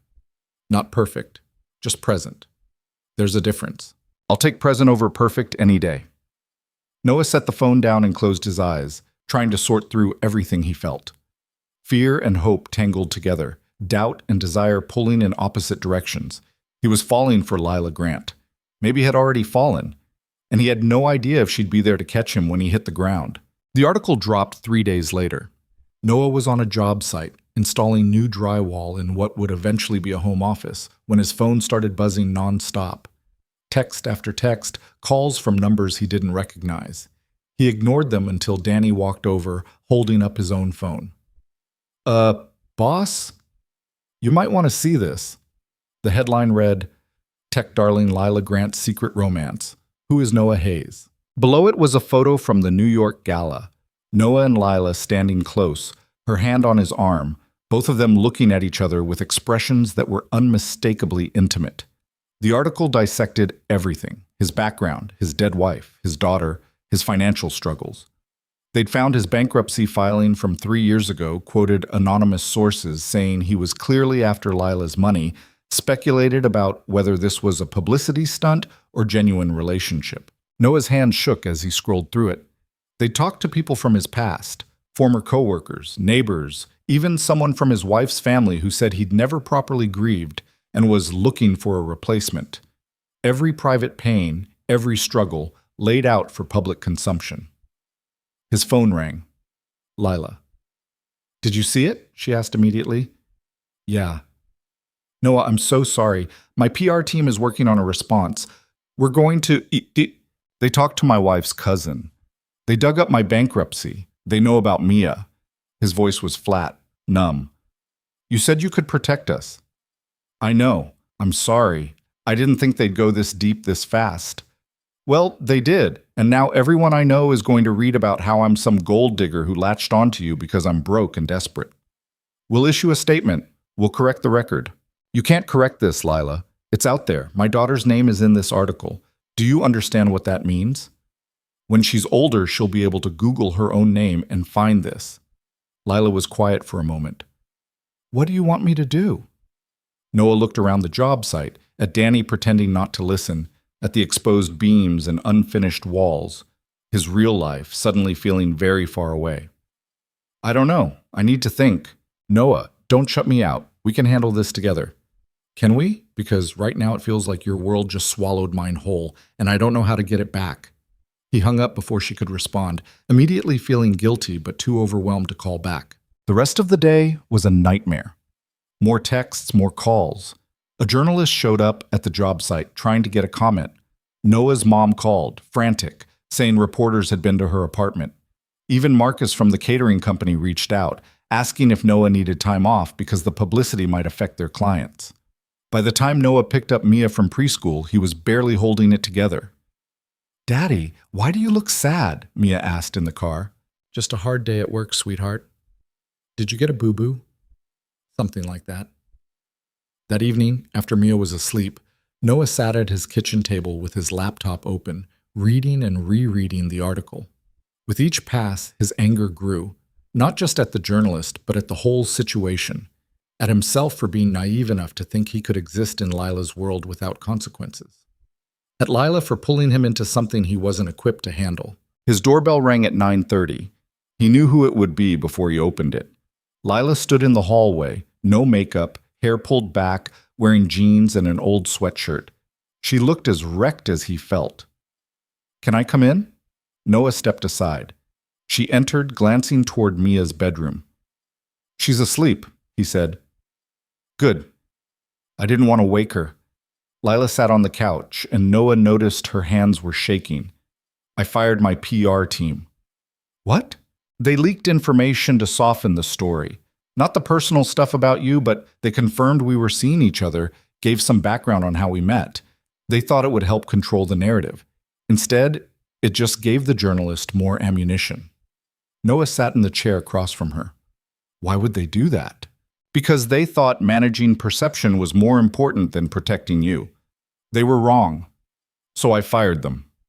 Lila looked at him, her eyes red. "I'm hiring a new team, one that understands boundaries. That doesn't undo what's already out there. I know, but I'm trying to make sure it doesn't get worse."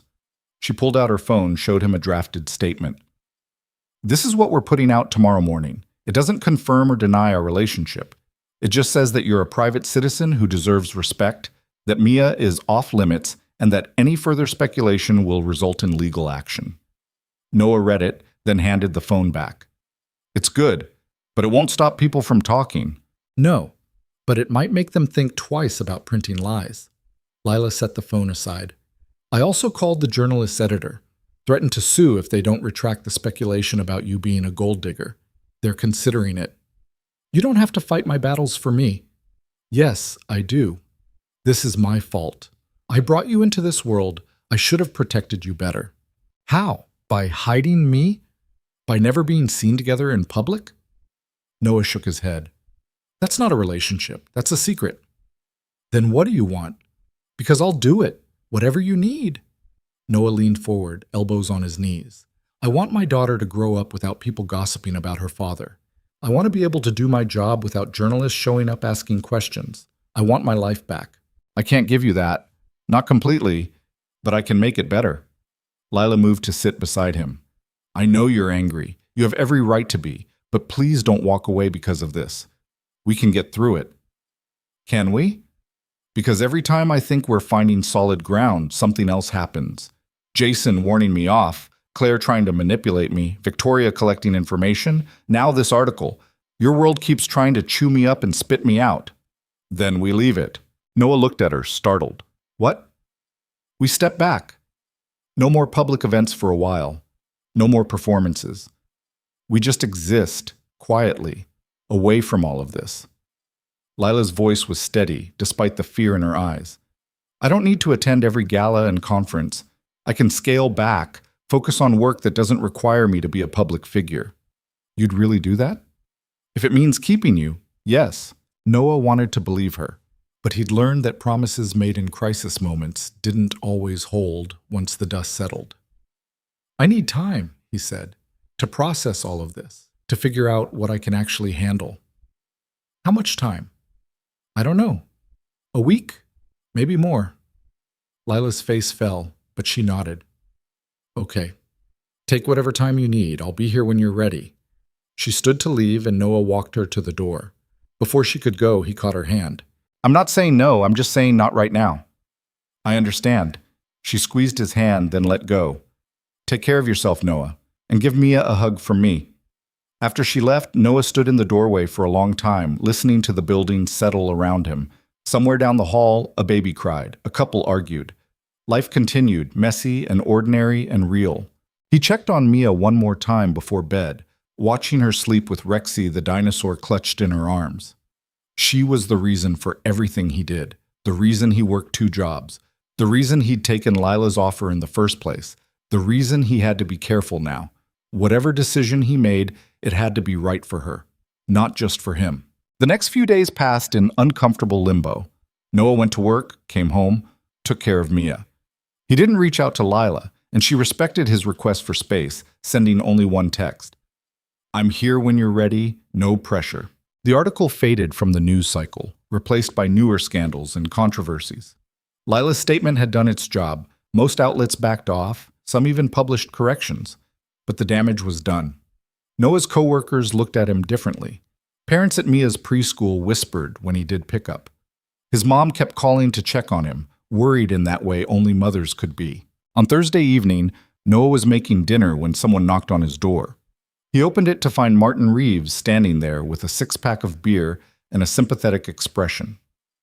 "I'm starting to think you showing up unannounced is becoming a pattern," Noah said. "Only when I think you need a friend." Martin held up the beer. "May I?" They sat at the kitchen table while Mia watched cartoons in the living room, and Martin listened as Noah poured out everything he'd been holding in. The fear, the anger, the confusion about what he wanted versus what was safe. "I love her," Noah said finally. "Or I'm falling in love with her. I don't know which is worse." Why would either be worse? Because loving her means accepting a life I never wanted. Media scrutiny, public attention, always performing, and I don't know if I can do that. Martin took a sip of beer. "Can I tell you about my marriage?" Noah nodded. "I met my wife when we were both 23. She was brilliant, passionate, wanted to change the world through journalism, and I was a graduate student who liked peace and quiet in academic life. We were completely mismatched. Everyone told us it wouldn't work." Martin smiled at the memory. And they were right, in a way. It didn't work easily. She traveled constantly for stories. I wanted stability and routine.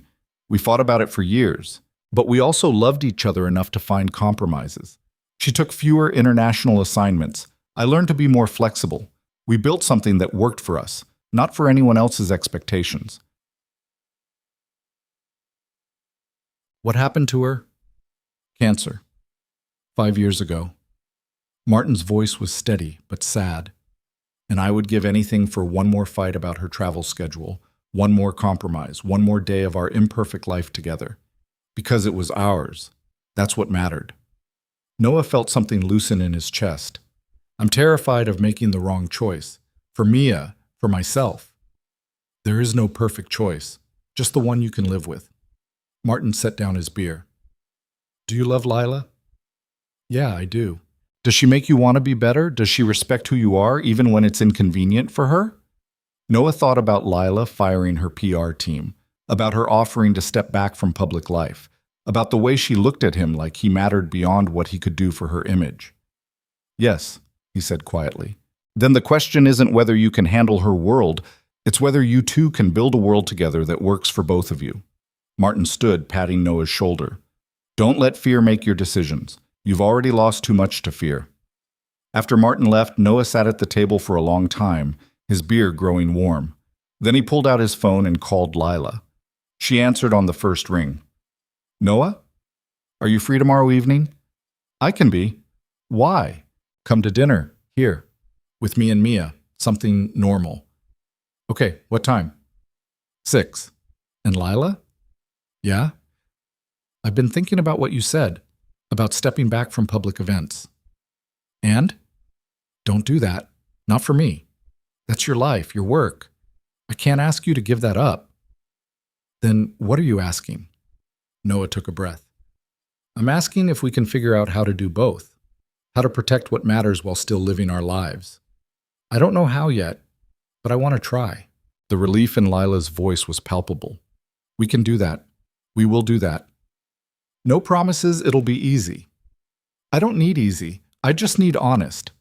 After they hung up, Noah checked on Mia, who was still engrossed in her cartoons. She looked up at him with a smile. Daddy, is Miss Lila coming over again? Tomorrow night, for dinner. Can we make spaghetti? That's her favorite. How do you know that's her favorite? I asked her last time. She said it reminds her of being little. Mia went back to her show. I like her, Daddy. She's nice. Out of the mouths of children, Noah thought. Sometimes the truth was that simple. Friday evening arrived with Noah's nerves stretched tight. He'd spent too much time cleaning the apartment, making sure everything was perfect before remembering that Lila had already seen it at its worst. Mia had insisted on helping make the spaghetti, which meant there was sauce splattered on the stove and noodles on the floor, but the effort counted for something. Lila showed up at 6 exactly, carrying flowers for the table and a bottle of wine Noah suspected cost more than his weekly grocery budget. "Hi," she said, looking uncertain in his doorway. "Hi, come in." Mia launched herself at Lila the moment she entered, wrapping her arms around Lila's legs. "Miss Lila, we made spaghetti." "I heard. That's my favorite." Lila crouched down to Mia's level. "Did you help cook it?" "I stirred the sauce and everything." "Then I'm sure it's going to be delicious."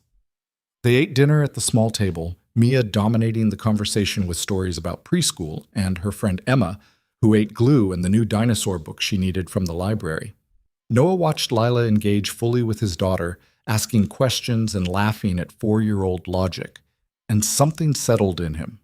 This was real. This mattered. Whatever complications existed in the outside world, this moment was simple and good. After dinner, while Mia played in her room, Noah and Lila did dishes together. She washed, he dried, the domesticity of it almost jarring. "I've been thinking about what you said," Lila began. "About figuring out how to do both. I have some ideas." "I'm listening." "First, no more surprises. If there's an event you should know about, you know about it. If there's potential media coverage, I warn you. Complete transparency." "Good start." "Second, we establish boundaries. Mia is completely off limits. Any journalist who tries to involve her gets shut down immediately and permanently." Noah nodded. "I can agree to that." "Third, we go public, properly. Not through articles and speculation, but on our own terms. A simple statement saying we're seeing each other, we value our privacy, and that's all anyone needs to know." "You want to confirm the relationship publicly?" "It's the only way to control the narrative.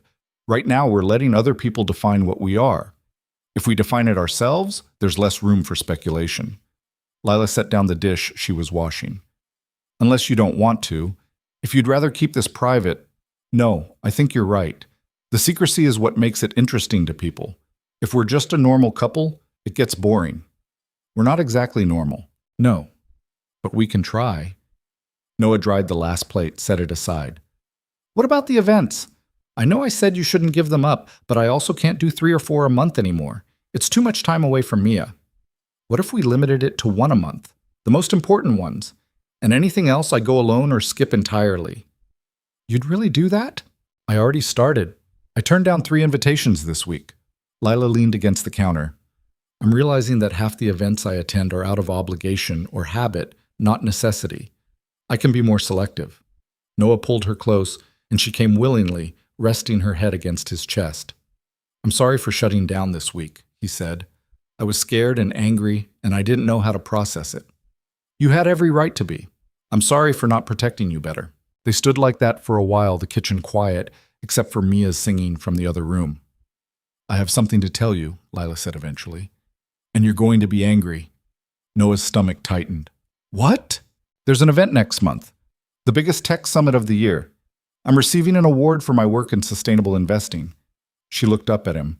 "I want you there. But I also know it's going to be huge, lots of media, lots of scrutiny. And after everything that just happened, I'll be there." Lila blinked. "Really?" "You said it yourself. We defined this relationship, not them. If you're getting an award, I should be there to celebrate with you. That's what partners do." "Partners?" Lila repeated, testing the word. "Is that what we are?" "I think so. Unless you have a better term." She kissed him then, and it felt different from before. Less tentative, more certain. Like they'd both finally stopped hedging their bets and decided to go all in. When they broke apart, Mia was standing in the doorway, watching them with wide eyes. "Are you going to get married now?" she asked. Noah groaned. "Mia, we talked about this." "But you were kissing. That's what people do before they get married." Lila laughed, the sound genuine and unguarded. "Your dad and I are still figuring things out, sweetheart, but when we do decide to get married, you'll be the first to know. Deal?" "Deal." Mia seemed satisfied with this answer. "Can I show you my new drawings?" "I'd love to see them." Noah watched them disappear into Mia's room, Lila's hand held tight in his daughter's smaller one, and felt something click into place. This could work. It wouldn't be easy, but it could work. His phone buzzed, a text from an unknown number. Congratulations on going public with Lila. Some advice. Watch your back. Not everyone is happy about it. J. Noah stared at the message, unease creeping up his spine. J. Jason Kraft. He deleted the text without responding, but the warning lingered. The weeks leading up to the tech summit passed in a strange new rhythm. Noah and Lila's relationship was officially acknowledged now. A simple press release that said they were seeing each other and requested privacy. Most outlets respected it, though a few gossip sites still speculated. Noah learned to ignore it. They fell into a routine. Lila came to dinner once a week, always bringing something for Mia, a book, a small toy. Once a science kit they spent an entire evening working on together. She and Noah went on actual dates, just the two of them. Dinner at quiet restaurants, a movie, once a long walk through the city that ended with them sitting by the river, talking until midnight. It felt normal. Almost. But there were still moments when the differences between their worlds became stark. Lila would get a call about a deal worth millions and have to leave dinner early. Noah would have to explain why he couldn't afford to fly to a conference in San Francisco on short notice. She lived in a penthouse apartment he'd only seen once, all modern art and floor-to-ceiling windows. He lived in a one-bedroom where the pipes rattled and the neighbors fought. They were learning to navigate it, but it took effort. The night before the tech summit, Noah couldn't sleep. He lay in bed, staring at the ceiling, trying not to think about all the ways tomorrow could go wrong. The tuxedo hanging in his closet felt like a costume for a role he still wasn't sure he could play. His phone lit up with a text from Lila. "You awake?" "Yeah, can't sleep. Me neither." "Want company?" "It's midnight, so?" 20 minutes later, there was a soft knock on his door. Noah opened it to find Lila in sweatpants and an old Stanford hoodie, her hair messy, no makeup. "This is a terrible idea," she said, "coming over this late." "The worst," Noah agreed, pulling her inside. They ended up on the couch, her feet tucked under her, his arm around her shoulders. They didn't talk much, just existed together in the quiet. "I'm nervous about tomorrow," Lila admitted. "This award, it's a big deal. It means I've made it by every measure that matters in my industry. But all I can think about is whether you're going to be okay with all the attention." "I'll be fine. I'm more worried about you." "Why?" "Because you're going to be the center of everything tomorrow. Everyone watching, everyone judging, that's a lot of pressure." "I'm used to pressure." "Doesn't make it easier." Lila tilted her head to look at him. "Do you ever regret saying yes to that first event? Back on the rooftop when I gave you my card?" Noah thought about it. "Sometimes, when things get hard, when I feel out of place, but then I think about what I would have missed if I'd said no. Meeting you, really meeting you, and I can't regret that. Even with all the complications? Especially with the complications. They mean it's real." She kissed him softly, then settled back against his shoulder. "I'm glad you're going to be there tomorrow, whatever happens." "Me too." They stayed like that until the early hours, eventually falling asleep on the couch. When Noah woke at 6, Lila was still there, her breathing slow and even. He watched her for a moment, this powerful woman who controlled millions of dollars and shaped industries, vulnerable in sleep. This was who he'd chosen. Who'd chosen him. Whatever came next, they'd face it together. The tech summit was held at the convention center, transformed for the occasion into something that looked more like a Hollywood awards show than a business event. Red carpet, photographers, celebrities from the tech world arriving in expensive cars. Noah felt his stomach twist as their car pulled up. "Ready?" Lila asked. "No, but let's do it anyway." The cameras started flashing the moment they stepped out. Lila was radiant in a deep blue gown, her confidence on full display. Noah stood beside her in his tuxedo, trying to look natural while his heart hammered in his chest. "Lila, over here." "Who's your date?" "Noah, how does it feel to be with one of tech's most successful investors?" They made their way down the carpet, Lila stopping for photos and brief interviews. She introduced Noah each time with simple dignity. "This is my partner, Noah Hayes." And he shook hands and smiled and tried not to think about how many people were watching. Inside, the venue was packed with people Noah recognized from news articles and magazine covers. CEOs, founders, investors, all of them moving through the space with practiced ease. Lila greeted them with professional warmth, always keeping Noah close, always including him in conversations. But Noah could feel the stares, the speculation. He was the outsider, the one who didn't belong, and everyone knew it. Halfway through the cocktail hour, Noah excused himself to find the bathroom. He was washing his hands when the door opened and Jason Kraft walked in. They locked eyes in the mirror. "Hayes, should have known you'd be here." "Lila's receiving an award. Where else would I be?" Jason moved to the sink beside him, adjusting his tie. "You got my text last week." "Yeah, thanks for the cryptic warning." "It wasn't cryptic. I told you to watch your back." Jason's reflection met Noah's eyes. There are people in this room who don't like that Lila's distracted, who think her relationship with you is making her soft, less focused. Let them think whatever they want. You really don't get it, do you? These people don't just think things. They act on them. They look for weaknesses to exploit, opportunities to undermine. Jason turned to face him directly. Someone's going to come at you tonight, at both of you. And when they do, you need to be ready. Why are you telling me this? Because, despite what you think, I'm not the villain here. I tried to warn you before and you didn't listen. So I'm trying one more time. Jason moved toward the door, then paused. Watch for Victoria Brennan. She's been asking questions about you, digging for dirt. Whatever she's planning, it's happening tonight. He left, and Noah stood alone in the bathroom, his earlier nervousness morphing into something sharper. Fear, maybe. Or determination. He found Lila near the bar talking to a group of investors. She excused herself when she saw his expression. "What's wrong?" "Jason just warned me that someone's going to make a move tonight, against us. He said Victoria's been digging." Lila's jaw tightened. "Did he say what kind of move?" "No, just to watch our backs." "Okay." Lila took a breath, visibly composing herself. "Then we stay alert, stay together, and whatever happens, we handle it." The award ceremony began an hour later. Noah sat in the audience while Lila went backstage with the other honorees. The lights dimmed, a video started playing, highlights from the year in tech, major deals and breakthroughs. Then the awards began.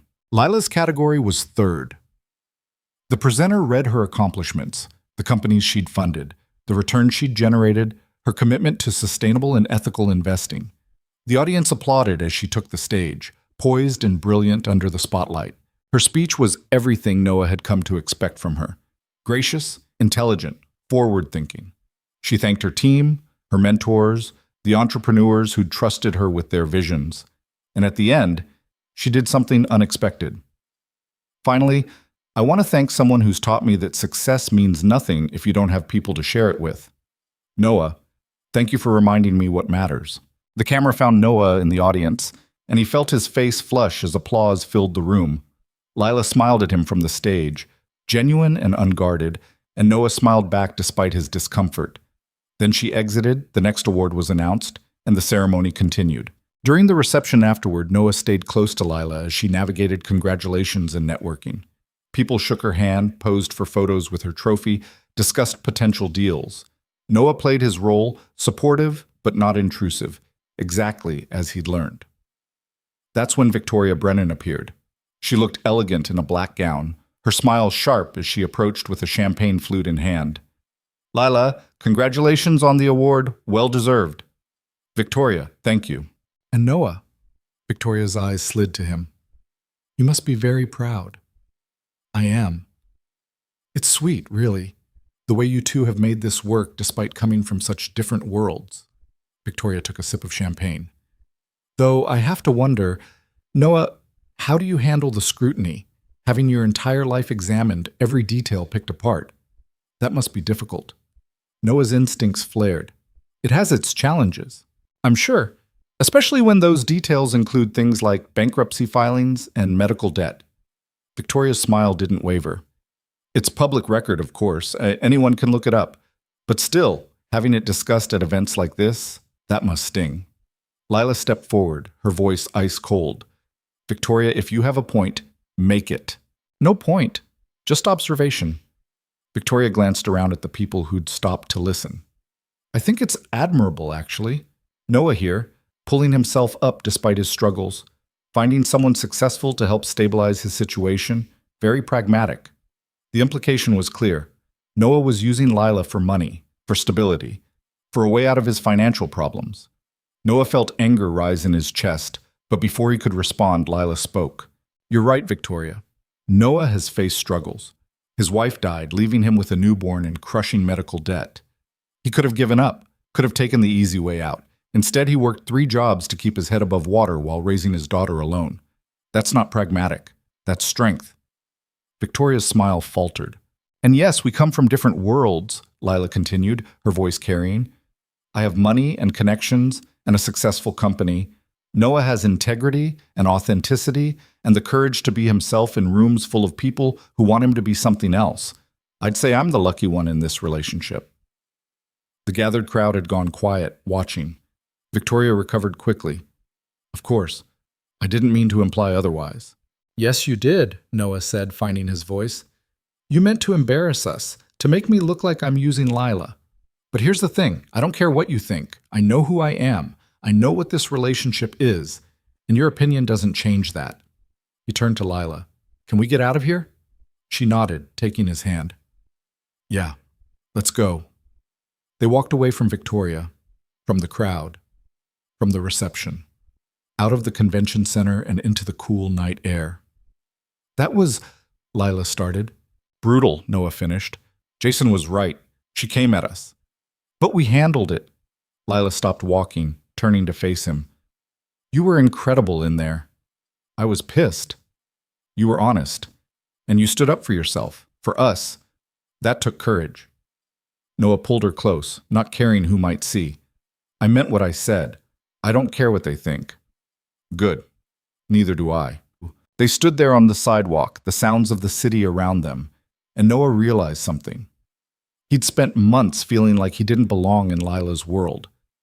But maybe the point wasn't to belong. Maybe the point was to build something new together, something that didn't fit neatly into either of their old lives. Take me home, Lila said quietly. Your place or mine? Yours. I want to see Mia in the morning, if that's okay. Noah smiled. Yeah, that's more than okay. They drove through the city in comfortable silence, and when they arrived at his apartment, his mom was on the couch reading. How was it? Linda asked, looking up. Eventful, Noah said. But good. Is Mia asleep? Out like a light, sweet girl. Linda stood, gathering her things. She paused when she saw Lila. Hello, dear. Congratulations on your award. Thank you, Mrs. Hayes. Linda, please. She looked between them, something knowing in her expression. I'll see myself out. You two look like you need some quiet. After she left, Noah and Lila checked on Mia, still fast asleep, then collapsed on the couch together. What a night, Lila said. What a few months, Noah corrected. She laughed, the sound tired but genuine. Yeah, that too. They sat in the dim light of the living room, both still in their formal clothes, too exhausted to move. Noah? Yeah? Thank you. For standing by me tonight, for defending us. You did the same for me. That's what partners do, right? Noah pulled her closer. Yeah, that's exactly what partners do. And for the first time in months, Noah felt like they might actually make it work. Not despite their differences, but because of them. Because they chose each other every day, even when it was hard. Especially when it was hard. 3 months after the tech summit, Noah stood in the kitchen of a house he was renovating, phone pressed to his ear, listening to Lila negotiate a deal worth more money than he'd see in 10 lifetimes. She was in her office across town, but she'd called him during a break just to hear his voice. Sorry, I'm probably boring you, she said. You're not. I like hearing you work. You get this edge in your voice when you know you're winning. She laughed. I'll call you back after this closes. Love you. Love you too. He hung up and stood there for a moment, still getting used to how easily those words came now. It had taken them 6 weeks to say it the first time, both of them terrified, both of them meaning it completely. Danny walked in carrying 2x4s. That the girlfriend? Yeah. You got that stupid smile again? It's disgusting. But Danny was grinning too. You heading out early today? If we finish the framing, Mia's got her preschool graduation thing tonight. Go! We got this. Tell the kid congrats from Uncle Danny. Noah made it to the preschool just as parents were filing in. Lila was already there, sitting in the back row, looking slightly out of place in her work clothes, among the yoga pants and casual wear of the other parents. She waved him over. "You made it," she said, moving her purse so he could sit. "Wouldn't miss it." Noah scanned the room until he spotted Mia in the front row with her class, wearing a construction paper mortarboard that was sliding off her head. She saw him and waved frantically. The ceremony was exactly what you'd expect. Off-key singing, a slideshow of the year's activities, each child receiving a certificate while parents took too many photos. When Mia's name was called, she walked up with her head high, shook the teacher's hand like a professional, then looked directly at Noah and Lila and gave them a thumbs up. "She's amazing," Lila whispered. "Yeah, she really is." After the ceremony, Mia ran to them, diploma clutched in her hand. "Did you see me? I didn't trip." "You were perfect," Noah said, scooping her up. "We're so proud of you," Lila added, and Mia beamed. They went for ice cream afterward, the three of them squeezed into a booth at the place near the park. Mia got chocolate with gummy bears and made a spectacular mess while telling them everything she was excited about for kindergarten in the fall. "And Miss Sandra says I'm good at sharing now. I used to not be good at it, but I practiced." She looked at Lila very seriously. "Do you want to try my ice cream? That's sharing." "I'd love to." Lila took the offered spoon, tasted it, and made appropriate impressed noises. "Delicious. Thank you for sharing." Noah watched them and felt something settle deep in his chest. This wasn't the life he'd imagined when Lila first handed him her business card on that rooftop. It was better because it was real, messy and imperfect, and built day by day. That evening, after Mia was in bed, Noah and Lila sat on his apartment balcony, a tiny thing, barely big enough for 2 chairs, looking out at the city lights. "I've been thinking about something," Lila said. "Yeah? My lease is up in 2 months, and I was wondering—" She trailed off, uncharacteristically hesitant. "Wondering what?" "If maybe I should look for a place with more space, room for an office, maybe a guest room, or a kid's room." She glanced at him. "If that's something you'd be interested in?" "Eventually, no pressure." Noah's heart kicked up. "You're talking about moving in together. I'm talking about the possibility. I know it's fast and Mia has to be the priority, and we'd need to do it right." "Yes." Lila stopped mid-sentence. "Yes? Not tomorrow, not even next month. But yeah, I want that. A place that's ours. Where Mia can have her own room, and you can have space to work, and we can just be a family." Noah reached for her hand. "A real one." "A real one," Lila repeated, testing the words. Then she smiled, the kind of smile that reached her eyes and softened everything about her. "Okay, let's do it. Let's build something real." And they did. Not perfectly. There were still arguments about time and priorities, still moments when their different worlds collided uncomfortably. Lila still worked too much sometimes. Noah still felt out of place at certain events. They still had to navigate media attention and public scrutiny and all the complications that came with their very different lives. But they also had Saturday morning pancakes and Mia's laughter filling their new apartment. They had quiet evenings where Lila read bedtime stories in character voices that made Mia giggle. They had Noah teaching Lila how to fix a leaky faucet, and Lila teaching Noah about investment strategies over dinner. They had the ordinary, extraordinary work of building a life together. 6 months later, on a random Tuesday evening while they were doing dishes, Noah said, "Marry me." Lila nearly dropped the plate she was washing. "What?" "Marry me. Not because it makes sense for your image or my finances or anyone else's expectations, just because I love you and I want to spend my life with you." That's not a very romantic proposal. "You want romantic? I can get down on one knee right here in the kitchen with dish soap on my hands. I can hire a skywriter or rent out a fancy restaurant, but that's not us. We're the people who fell in love over investor dinners and dinosaur toys and figuring out how to make 2 impossible worlds fit together." Lila set down the plate, dried her hands, and turned to face him fully. "You're right. That's not us." She moved closer, and Noah saw tears in her eyes. "But yes. My answer is yes." They kissed there in the kitchen, and Mia, who'd been listening from the hallway, ran in screaming, "I knew it! I knew you'd get married!" And Noah Hayes, who'd started this journey just trying to pay his daughter's preschool tuition, who'd been terrified and out of his depth and certain he didn't belong, realized something important. Sometimes the best things in life don't come from fitting into someone else's world. They come from having the courage to build your own, with someone brave enough to build it beside you. Not perfectly, not smoothly, but honestly, and with enough love to make even the hardest days worth it. That was the real success. Not the money or the status or the perfect performance.